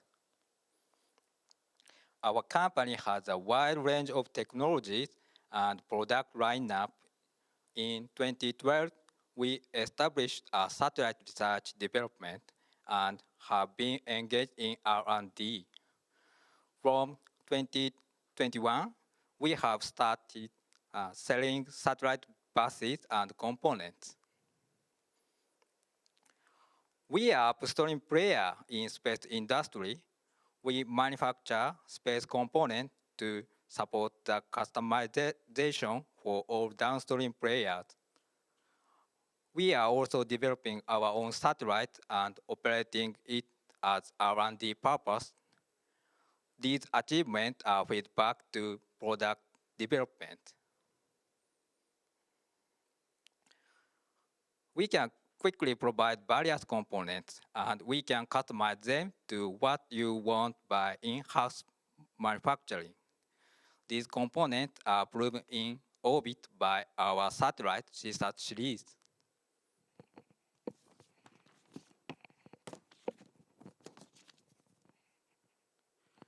Utilizing existing factory facility in addition to the equipment required for satellite manufacturing, it is possible to respond to customer requirements. For example, a new clean room will add more than 3,000 square meter area. It will be possible to flexibly meet the needs of mass production. You can add value to your data by using Canon Group sensor and satellite bus system and components. We have launched our satellite equipped with a Canon CMOS sensor and acquired images to confirm its performance in R&D program. For today, we have prepared high-resolution nighttime images of France taken with an ultra-high sensitivity camera. These images can be provided as samples if you have an interest, so please contact us from our website. This is our presentation for today. Merci.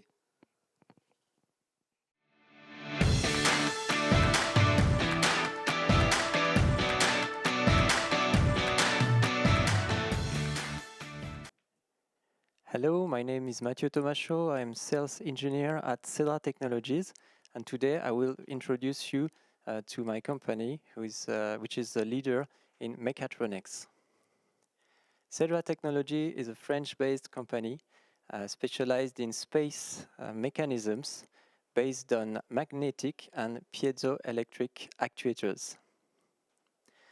We offer a wide variety of COTS products, magnetic actuators, piezo actuators, and also mechanisms such as fast steering mirrors and XY stages, and also their dedicated electronics. I will show you now some success stories we had in space. The first one on the left is an XYZ stage that was delivered for an ESA mission, Rosetta, that was launched and that was used successfully in space. This is our first success story in space.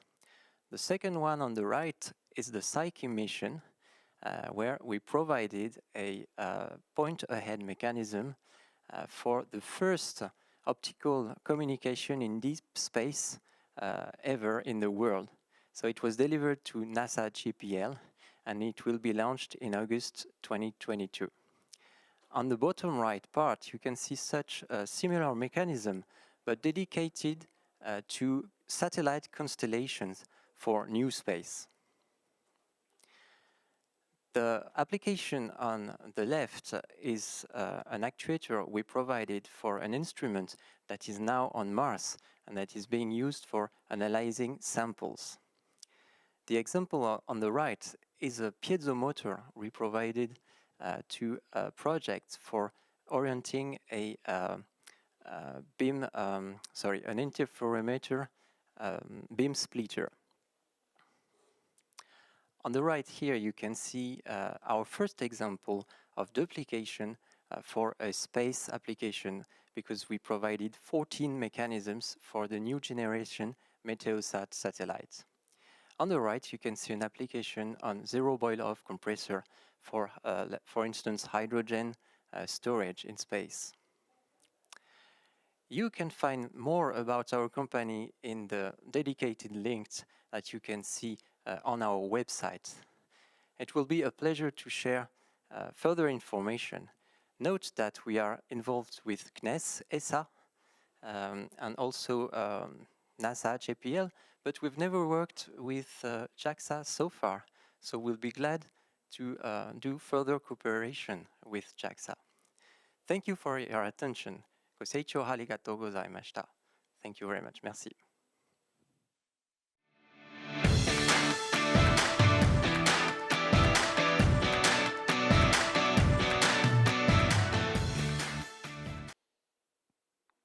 Konnichiwa.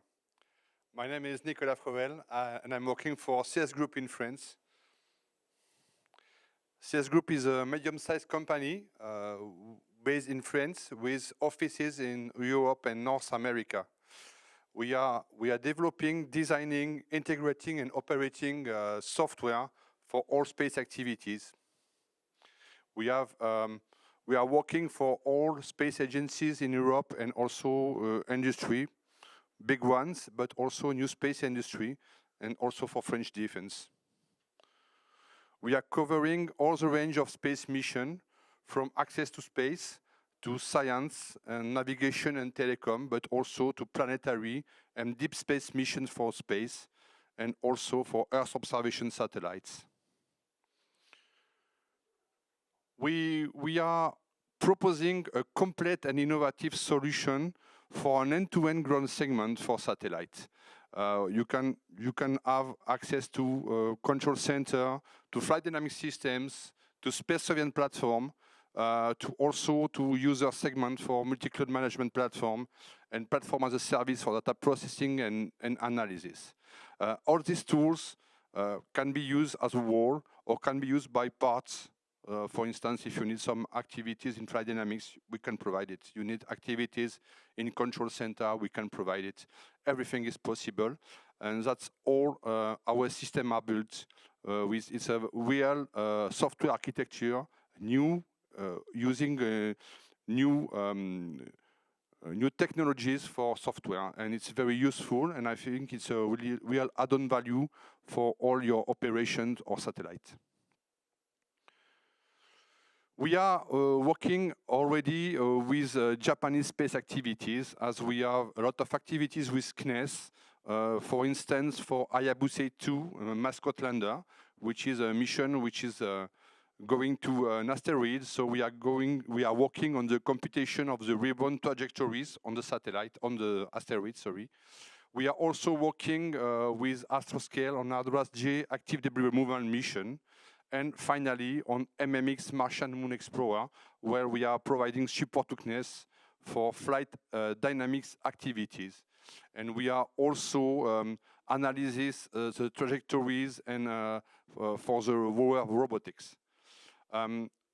With all those activities, we have shown that we are really able and really willing to work with Japanese space industry. And we hope we will be able to work with other companies in the future. Thank you very much.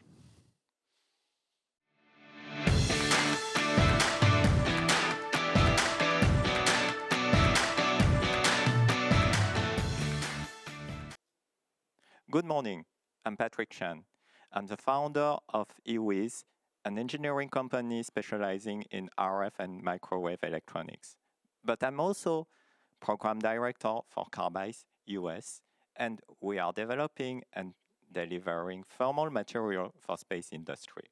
So Carbise is founded and incorporated in Atlanta, Georgia, US. Carbise is present in Europe and serving European company and so far as Middle East. Carbise disrupts thermal material management with Carbise nanotube technology. We have produced mature technology, trustful, simple, effective, and reliable. We serve from electrical vehicle, digital to space, of course. Carbise can help you remove your excess heat. So it's easy to work with, high thermal conductance, dependable over time and cycling. So how does Carbise work? Here's a video for you to see.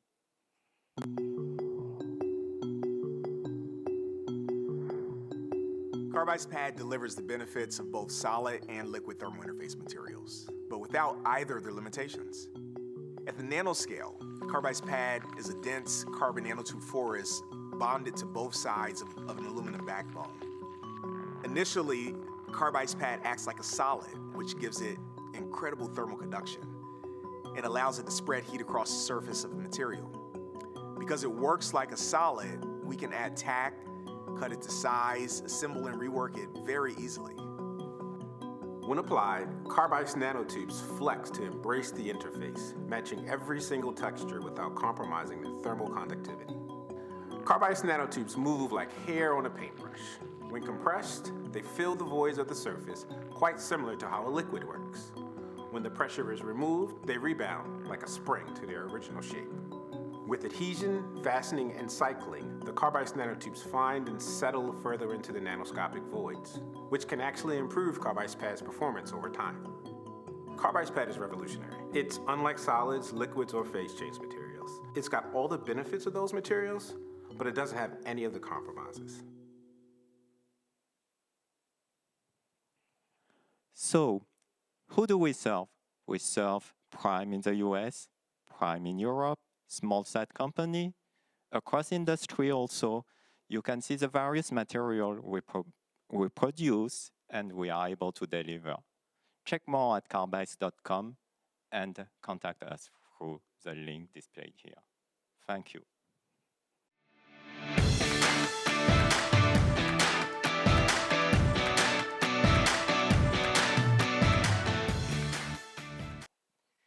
Hello everyone, I'm Jean-Luc Maria, CEO and co-founder of Exotrail. So Exotrail is a French-based company. So we are based in 2 places in France, close to Paris and in Toulouse. So we are a startup in France. So we are about 70 people. And we raised up to date a bit more than 20 million euros. So we have already plenty of customers around the world. Big players such as Eutelsat, Thales Alenia Space, ESA, but also small players such as York Space System in US, Aerospace Lab in Belgium. And we are backed by private investors, so venture capital. And we created the company in 2017, so it's a 5-year-old company. So our missions at Exotrail are focused on mobility, in-space mobility, and I could say also logistics in space. So exactly as on Earth, we need a logistics company. There will be the need at some point in space about a space logistics company. Focused on mobility. You need mobility after the launch to deploy your satellites where they need to be operated. Then once the satellite is in orbit, you need to maintain the orbit all the lifetime of the satellite to maximize the performances and to maximize the revenue generating by your satellite. And you need also to take care about space pollution. So you need to move in space when there is a potential collision. And at the end of the lifetime of your satellite, you will need to deorbit your satellite or to put your satellite into a parking orbit. So to do that, we have developed a concept, which is the Mobility Hub, with 4 products. So the first product on the bottom left is a software. First, you need a software to properly define your mobility need in space. Then once you have defined your mobility need, you need to implement into your satellite something to move. So first, sometimes you need a propulsion system. So we are developing propulsion system, plasma propulsion system, ion engines. And sometimes the best solution is not to put a propulsion system on board your satellite, but to use a space transportation service. So we are developing what we call an OTV, an orbital transfer vehicle. And at the end, when you have your satellite in space, you need to operate it. And so we develop a software to operate your satellite. And just to finish, so our strategy, as we are still a small company, it's a step-by-step approach. So our first step was to develop propulsion system and software. It's done. We have plenty of customers around the world. The next step, and that the step we are now, is to introduce into the market our orbital transfer vehicle. And in the future, we will evolve this vehicle towards more complex use cases about life extension, debris removal, satellite inspection. Thank you.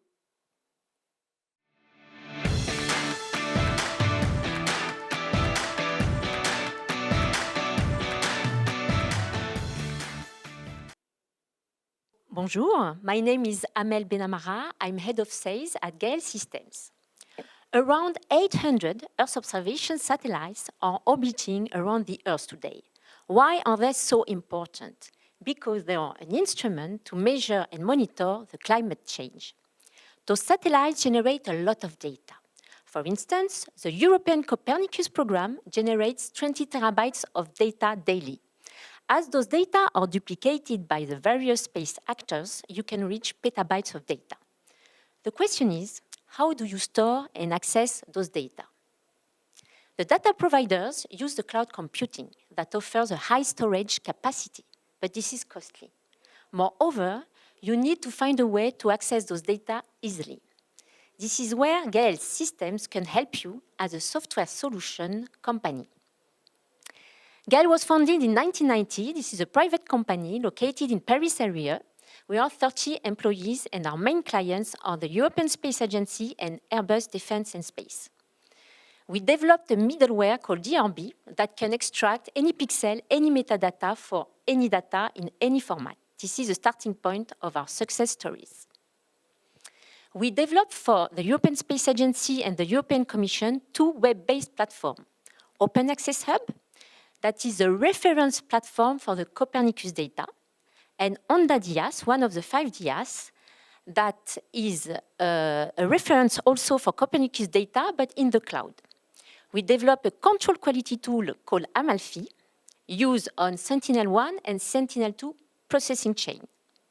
We developed a traceability service that allows you to record any event related to the product lifecycle. You can see some graphical interface on this slide. We ensure the operation of some services, such as Open Access Hub for some instances, and for traceability service. We also integrate various software solutions for the DeepCube project, which is a cloud-based platform, and we work with various partners on this project. So why Japan? Why are we here? GAL system market is mainly European, and we would like to expand our activities in the world. Japan is ranked 4th behind the USA, China, and Russia in terms of number of satellites, so we think this is a very good starting point. Thank you.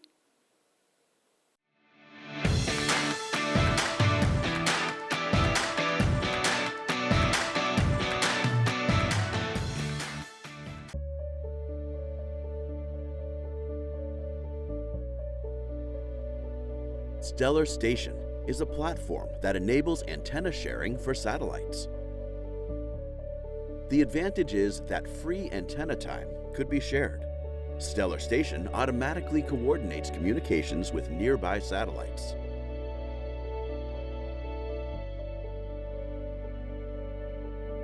Satellites are usually paired with a single antenna on Earth, limiting the communication time to only 40 minutes per day.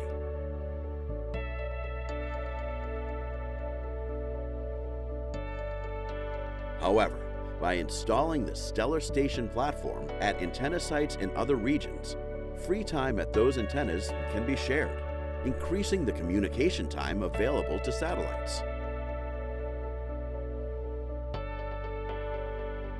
We aspire to make real-time satellite communication a reality in the future.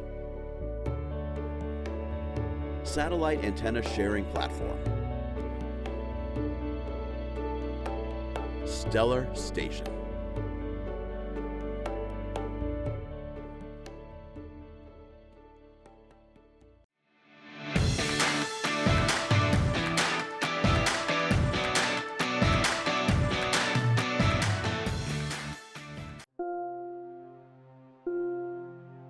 The universe's newest city is home to 1,000 people.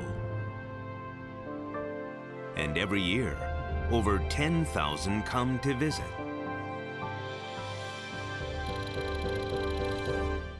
Only 20 years ago, this city didn't exist. It's the result of pioneers sending rovers, then discovering water. The hydrogen and oxygen separated from water becomes energy, creating the foundation for a fuel station.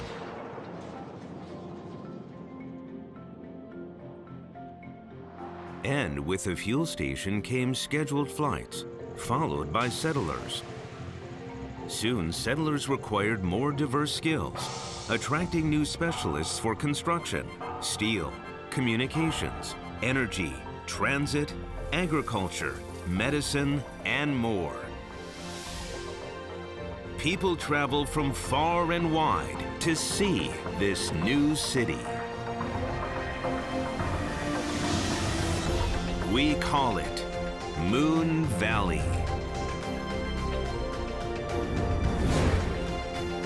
The moon is the new staging ground for your next level business.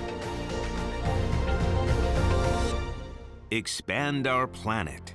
Expand our future. iSpace.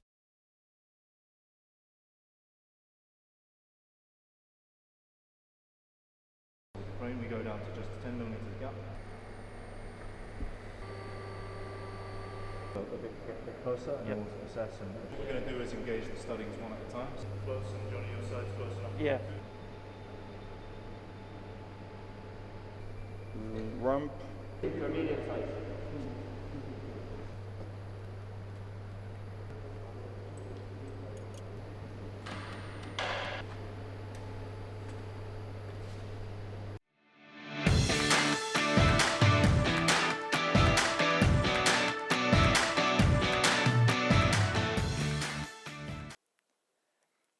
Konnichiwa.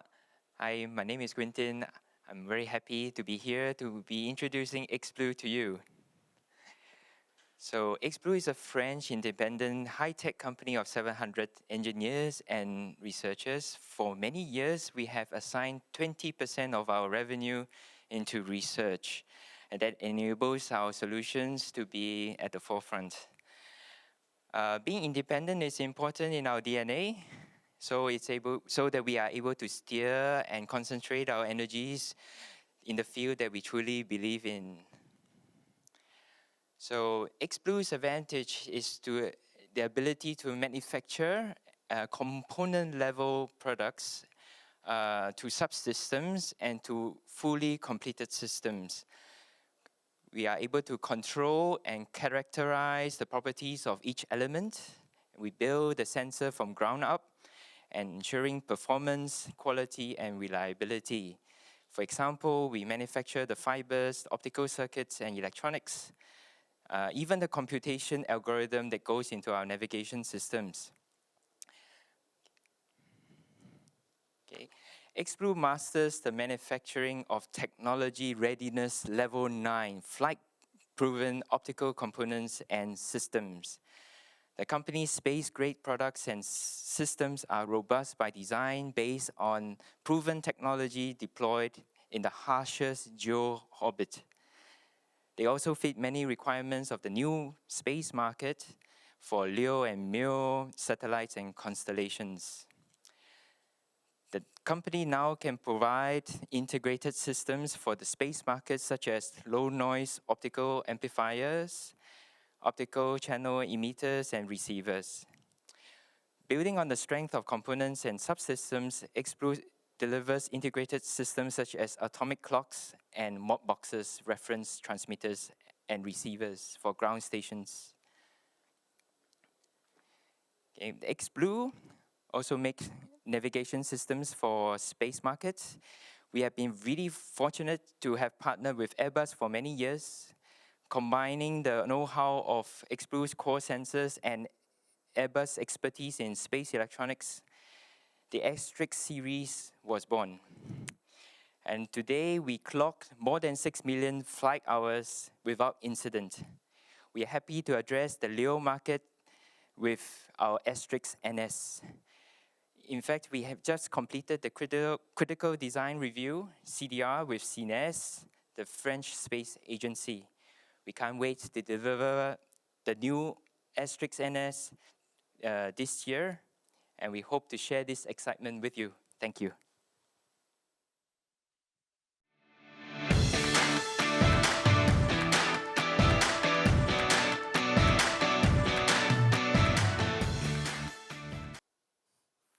Hello everyone, konnichiwa. My name is Pascal Mexé. I'm a space business manager at Microtech. Microtech, which provides electronics for main sector.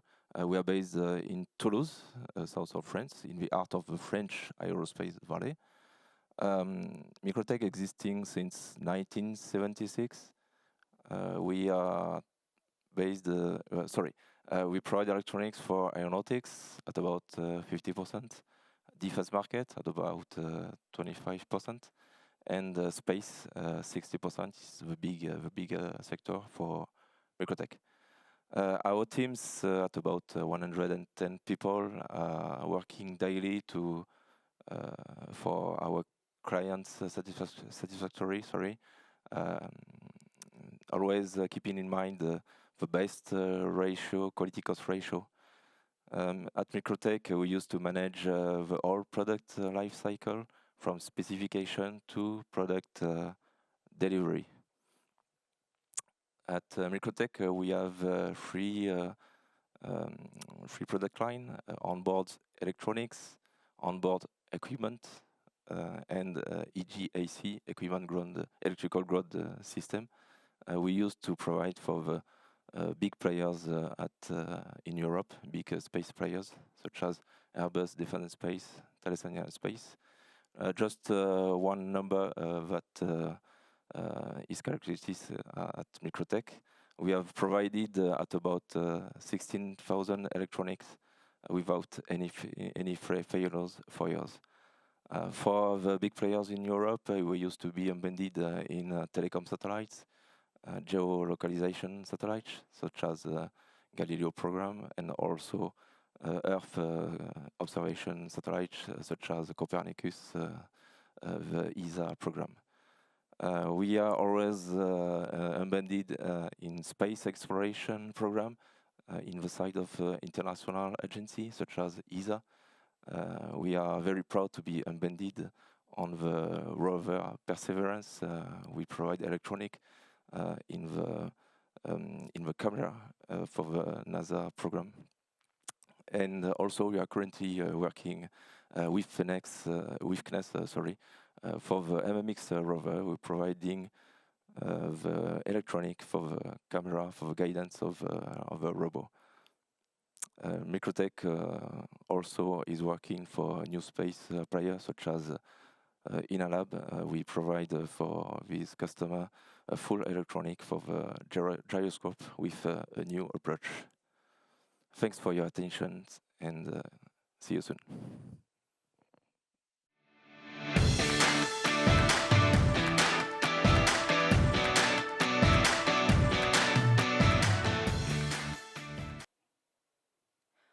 Bonjour tout le monde. Before starting the introduction of our space business, let me explain our company shortly. Mitsui Bussan Aerospace, we call MBA, is 100% subsidiary of Mitsui & Co. MBA specializes in aerospace industry such as helicopter department and jet and space business department. As for Mitsui & Co., our parent company, Mitsui is Japanese Sogo Shosha, and it is involved in a wide variety of business around the world, such as material and metal resource business, energy business, and so on. MBA and Mitsui are handling space business together, so that is why today I will introduce Mitsui's space business. For the satellite launch service, we have two options. One is using JAXA's capacity. We were selected by JAXA as a service provider of CubeSat deployment from ISS Kibo module. Other one is through the space flight to provide diverse launch opportunities to the customer. Thanks to this, we can propose flexible launch opportunities to small satellite operators around the world. Thirdly, as you know, ISS will be retired in a few years, and then post-IS era will start. With the concept of commercial space station business in post-ISS era, we have a partnership with Axiom Space and are focusing on market creation. We can introduce variety of experimental opportunities inside and outside ISS, such as Kibo module, US module, and Axiom stations. Mitsui also invests in Atlas to participate in ground stations as a service to satellite operator. We also support Japanese university to build ground station antennas.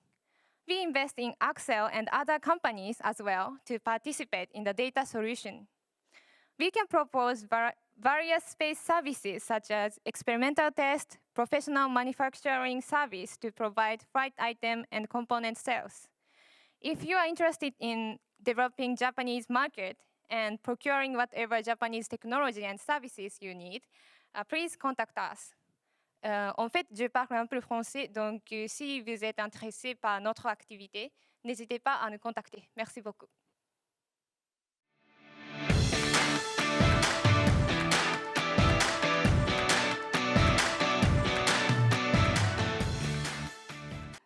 Good afternoon. My name is Heiko Chietrich from Nemesis Technology, French SME based in the Northeast. What are we doing? we are specialized in space mechanisms and actuators for deployment of different spacecrafts like satellites, space probes, rovers, and launchers. Our technology is based on shape memory alloys. What does it mean? It is a specific alloy that permits superelasticity and also the shape memory effect. Our actuators are equipped with this alloy, and this permits the final device to be lightweight, compact, and really reliable, because there are no complex parts in this actuator space mechanisms like friction parts or electronic devices. The only thing that you need is a heater to heat up the actuator to a specific temperature. They are used to deploy solar arrays, cameras, or antennas, for instance. But also we are using them on rovers, like the one that will go to Phobos within the Mars-Moon exploration mission, a joint project between JAXA, France, and Germany. We already have flight heritage with some of our components. We have different space patterns. More than half of our staff is our engineers, research engineers, and our products are ITER-free. That means that it's more easy for our customers to bring them into their mission without any or with less administrative work. And so we are already we have already customers in Japan, and we would be happy to extend our work here in Japan. Here you can see the upcoming actuators. The one that is already finalized is Tricky. Hector is a rotatory hinge that will enable you to open the solar panels. But we also have Lara, a release nut for stage separation in space launchers. Thank you very much.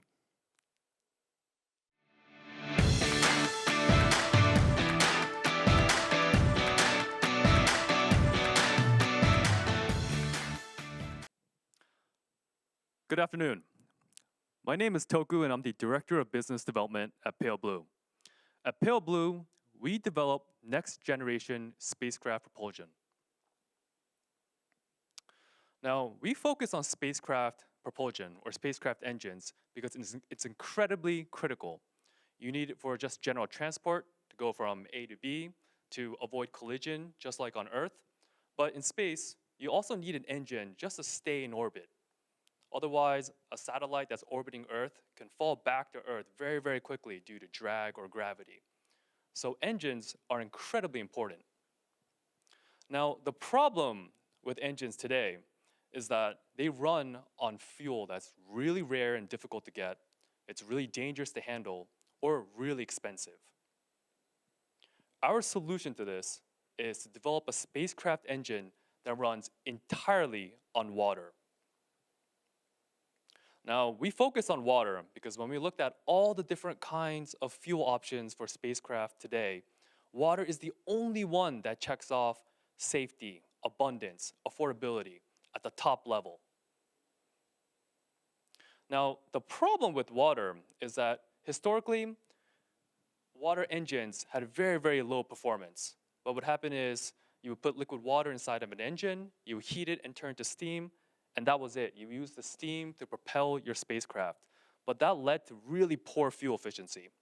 So what we did was we found a patented way to turn that steam into plasma, where we got charged ions, which we accelerated at the end or back of the spacecraft, which gave it a 10x improvement in fuel efficiency. It's a revolutionary step. You can kind of see here all the major water engine manufacturers in the world today. And from the standpoint of fuel efficiency, Pale Blue can deliver something that's an order of magnitude higher than what our previous peers have been doing. Now, my personal favorite part of developing water-based engine technology is that it can open up and connect the entire space industry. There are other emerging services coming into play right now, for instance, orbital refueling. But the problem with refueling in orbit is that it's incredibly tricky to refuel something like hydrogen, which is really explosive and toxic, or xenon, which is a pressurized gas and can leak really easily. You don't have any of these problems with water. And there are other companies like iSpace next door that's working on mining resources on the moon or on asteroids. And one of the first things they're gonna mine is water. And so if you can free up water in space and you can refuel water in space, then as long as you run an engine off of water, then you can run any spacecraft in space incredibly cheaply because you'll be completely independent of Earth-based resources. That's what we're trying to do at Pale Blue.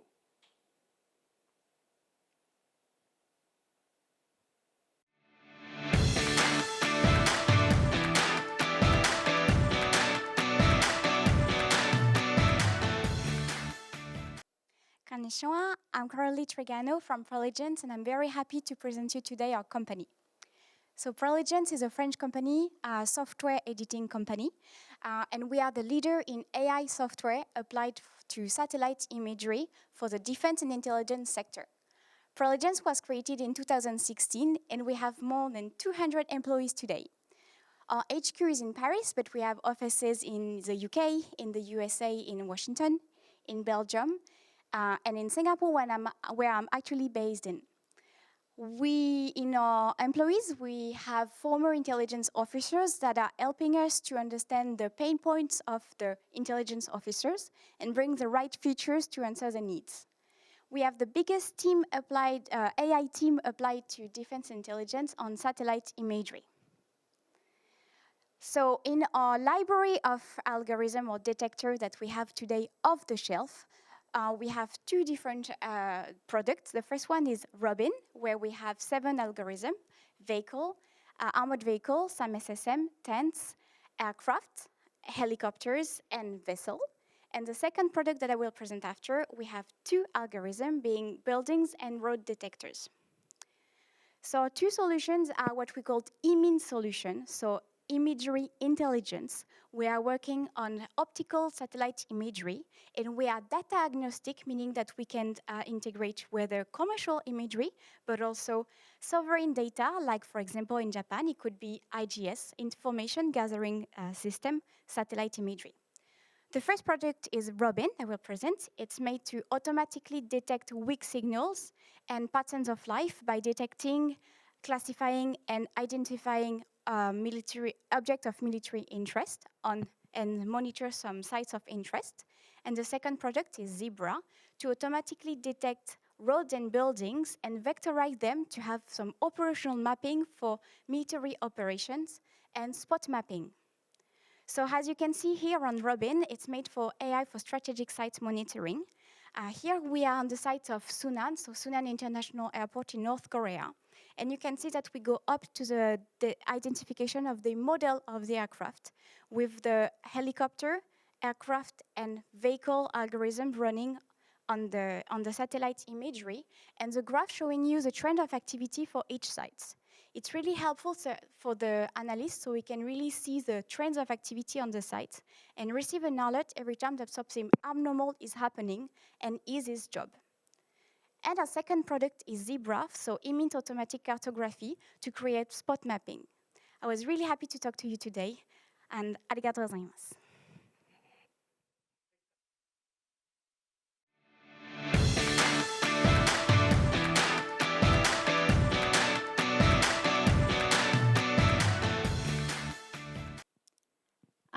My name is Ryoko Fujio from Symphonia Technology. Today, I would like to introduce our company's profile and a little bit of our R&D project. Somehow and unfortunately, Symphonia isn't very famous even among in Japan. And at the first session that we learned that the visibility is the key to expand the business, and I hope this will be the our first step.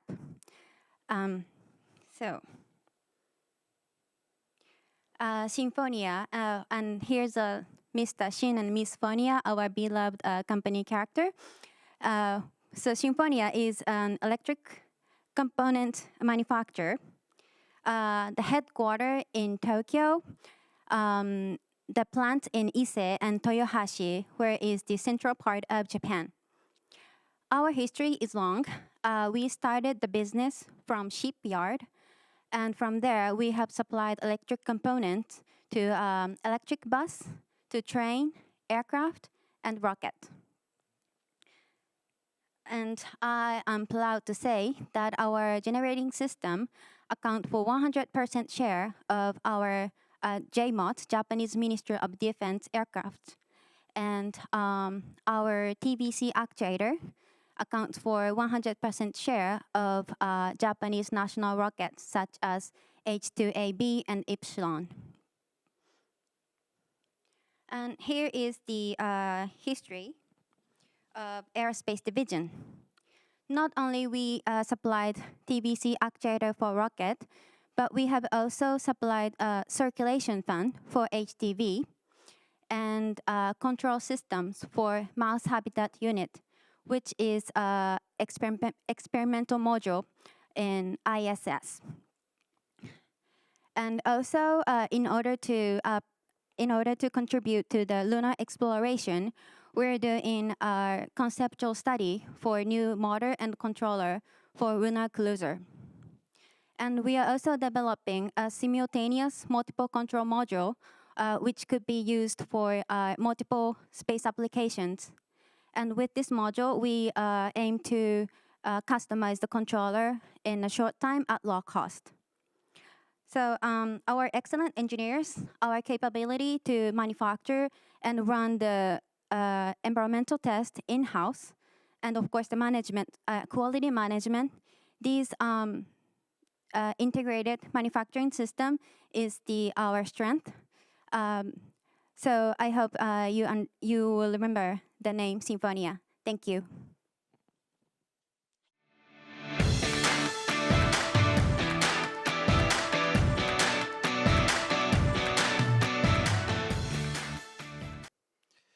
Hello, Southern is a French company located near Paris. We are a medium-sized company from Ariane Group, and we are known for our Star Trekker, which makes about 50% of our activity. We are 450 people, and we make 83 million euros. We sell our Star Trekkers in many countries to many prime contractors worldwide. We have two kind of products. We have a traditional big Star Trekkers that we sell to 30 prime contractors worldwide, including to NEC in Japan. And we have also a new product, which is a small Star Trekker named Auriga, which has been first designed for OneWeb for their large constellation, but also has been sold since to more than 20 customers worldwide. Today we have sold 1,500 units, and more than 850 are flying. We are a very experienced space company. We have celebrated our 60th birthday last week, and then we have all the equipment, clean room, test bench to produce high quality space equipment. We have all the quality certification, ISO, EN. Then we are very qualified for making very high performance and reliable products. We are organized around 6 program lines. 3 of them are Star Trekkers for satellites, for missiles, for daytime use. But we have also a camera program and 2 programs around neutron technology, which are the other field of activity of Southern. So for the Star Trekkers, if we go on this slide from the left to the right, we have Auriga Star Trekker, the small one with 200 grams, which does exist in 2 form factors, with or without electronics. Then we have the Hydra family, which is a high-range Star Trekker used by all big satellites of high performances. And then last, Horus, which is a traditional architecture with single box star tracker. We have also camera. We do either on-demand very high performance cameras, such as the camera which aims to be used on the Mars sample return missions to detect the samples with inside the capsule. And also a smaller camera named Oricam that we provide with a software for different applications, such as SSA, such as rendezvous, or just for monitoring. Thank you for your attention.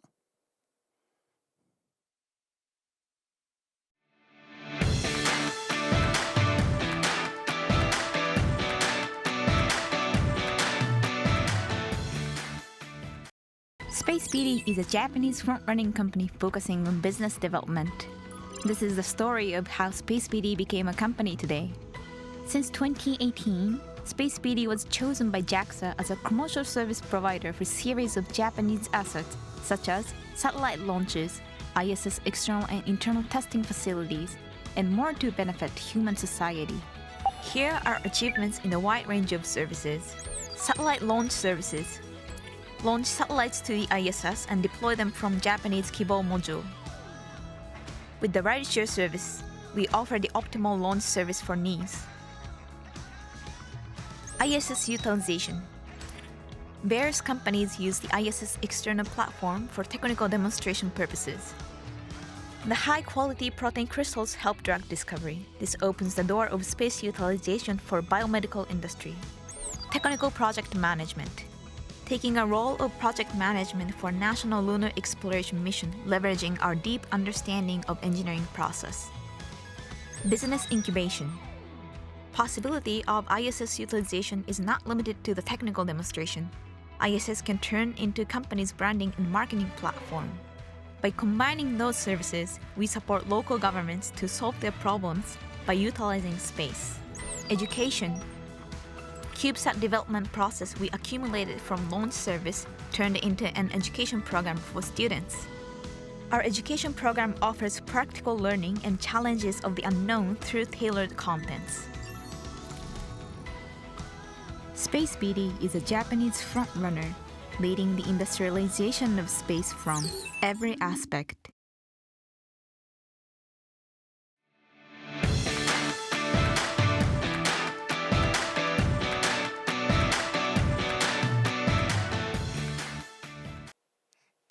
My name is Louis-François Guerre from Syntony GNSS. So Syntony GNSS is a 7-year-old company located in France and specialized in GNSS solution with a very strong software and SDR approach. Our vision is to ensure positioning, navigation and timing anywhere, anytime, by overcoming limitation of current GNSS technology for space, transport, IoT and more. When we say anywhere, we have a solution, for example, providing GPS coverage in tunnels where GNSS satellite signals cannot penetrate. And when we say anytime, we have, for example, a solution which extends autonomy of IoT trackers when using GNSS. So our product range in 3 categories. First category, GNSS test and measurement with advanced GNSS simulation solution and GNSS recorder and replayer product. The second category is about GNSS receivers with a receiver for critical or specific application. And the third category is solution enables to provide GPS coverage in underground tunnels to ensure a continuity between outside GPS signal from satellite and signal inside tunnels thanks to our simulated signals. So our SDR software approach enable us to provide to customer innovation, but as well a scalable and flexible solution to respond better to requirements. So when we start 7 years ago, we have won successfully a major contract to deliver GNSS simulator for the OneWeb constellation. Since that, we have gained confidence and credibility from space customers in Europe, North America, and now starting in Asia. So please contact me for more detailed information about our GNSS solutions, and I will be pleased to all about GNSS. Thank you very much.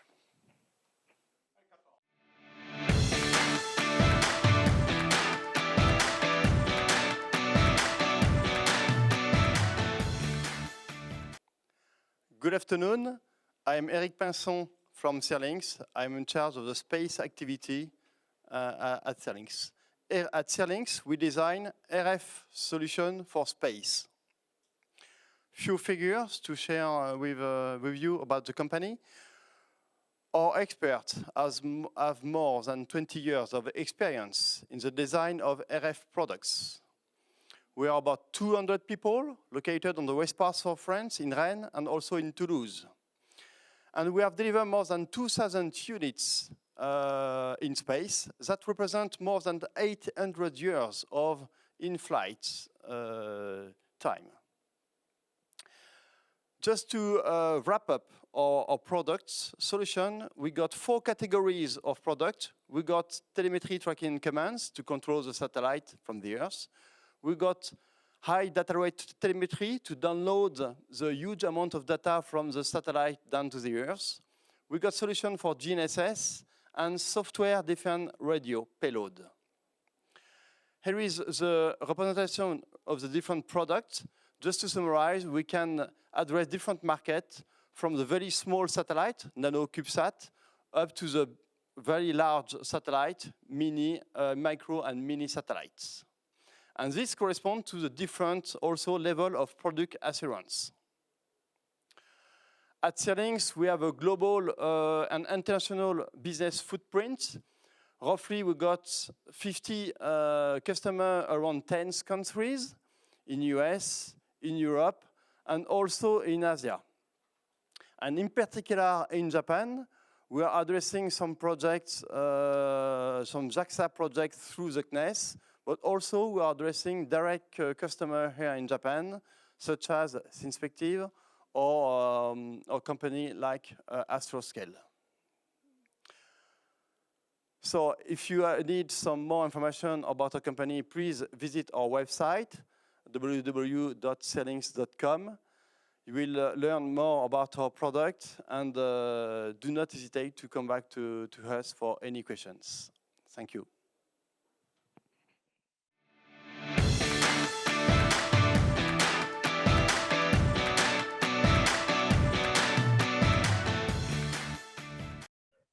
Hello everyone, let me introduce Tenchujin. Tenchujin is providing solution by using satellite data and AI. We have original land evaluation engine, which analyzes land and environment by using satellite data and AI and provide an insight to the client. How it works, based on the demand, we gather suitable satellite data, ground data, and human knowledge, and then create original algorithm and then provide customers about the insight. We are providing solution to several industries, but one of the main industry is agriculture, especially to adapt to the impact of the climate change. Farmers are getting a lot of impact from the climate change, and the yield will be decreased by 10 to 25% in the future because of the climate change. So we like to support them to adapt this changing situation.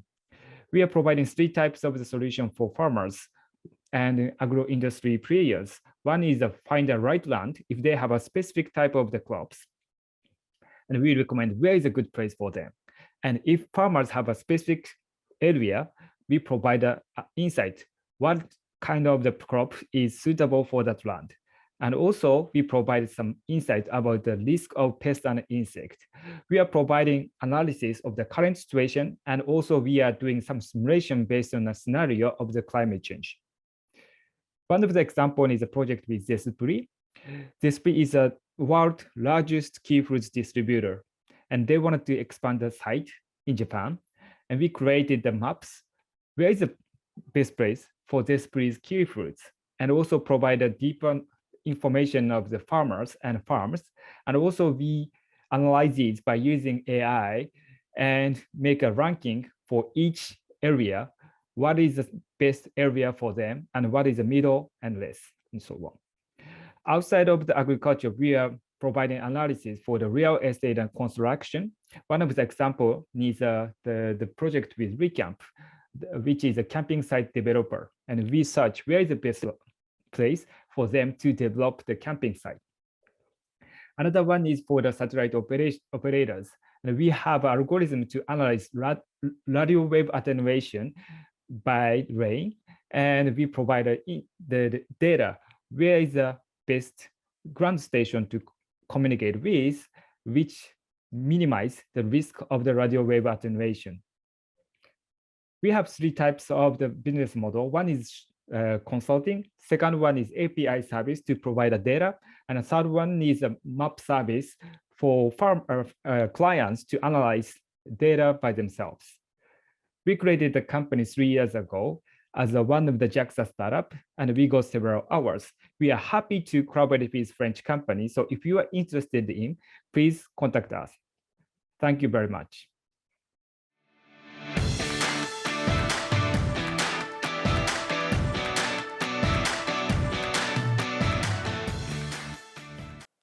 Hello, I'm Olivier Michel, the head of sales for Unseenlab, the European leader in space-based RF. Unseenlab is a European leader in radio frequency signal detection from space for maritime surveillance. We are dedicated to maritime domain awareness. The company was created in 2015. We are based in France, 35 people.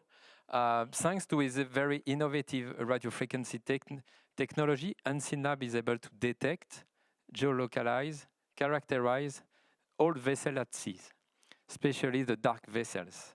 How we do that? It's thanks for our satellite constellation. So we provide an exhaustive view of maritime traffic in real time, regardless the time of the day, the weather condition, to our customer worldwide. RF data can be combined with other data sources. We are very complementary with other data sources. From now, we have 7 satellites flying. It's a nano satellite.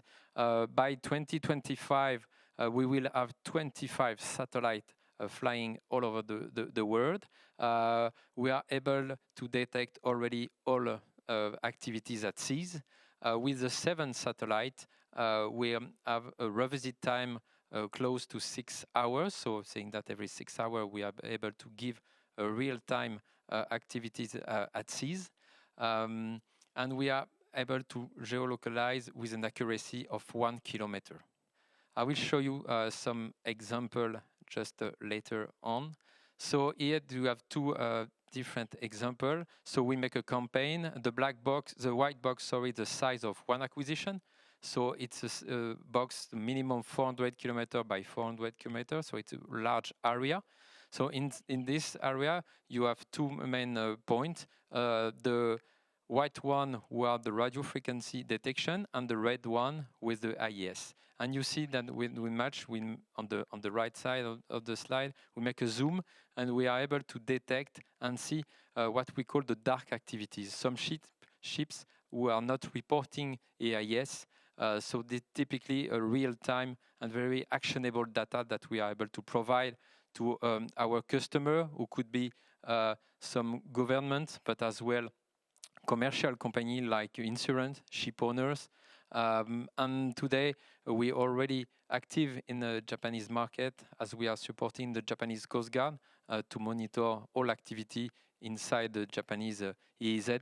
I will let through the presentation with different use cases. That's it for me. If you have any question, feel free to reach me. Thank you very much. Arigato.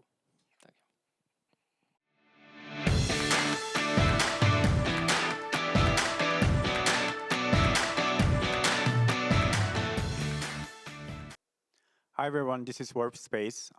We develop optical inter-satellite communication service for LEO satellite operators. So I guess most of you are aware of these issues in terms of communication in Earth observation industry. Since the LEO satellite cannot communicate with ground station because of the altitude, so say 10 minutes per orbit is just communicable time with the ground station and the satellite. So that's not long enough to the downlink from the satellite. And then one another issue is that every satellite operator has to work on radio frequency coordination, and then that would take 2 years on average these days. So that would be a huge cost. And then at the end of the day, 180 billion US dollars is estimated as an opportunity loss caused by these communication issues. So here is where we come in. We're going to launch three data relay satellites, which are equipped with optical communication terminal. Then we will relay the data from the LEO satellites with optical link, then downlink to the ground station with radio frequency.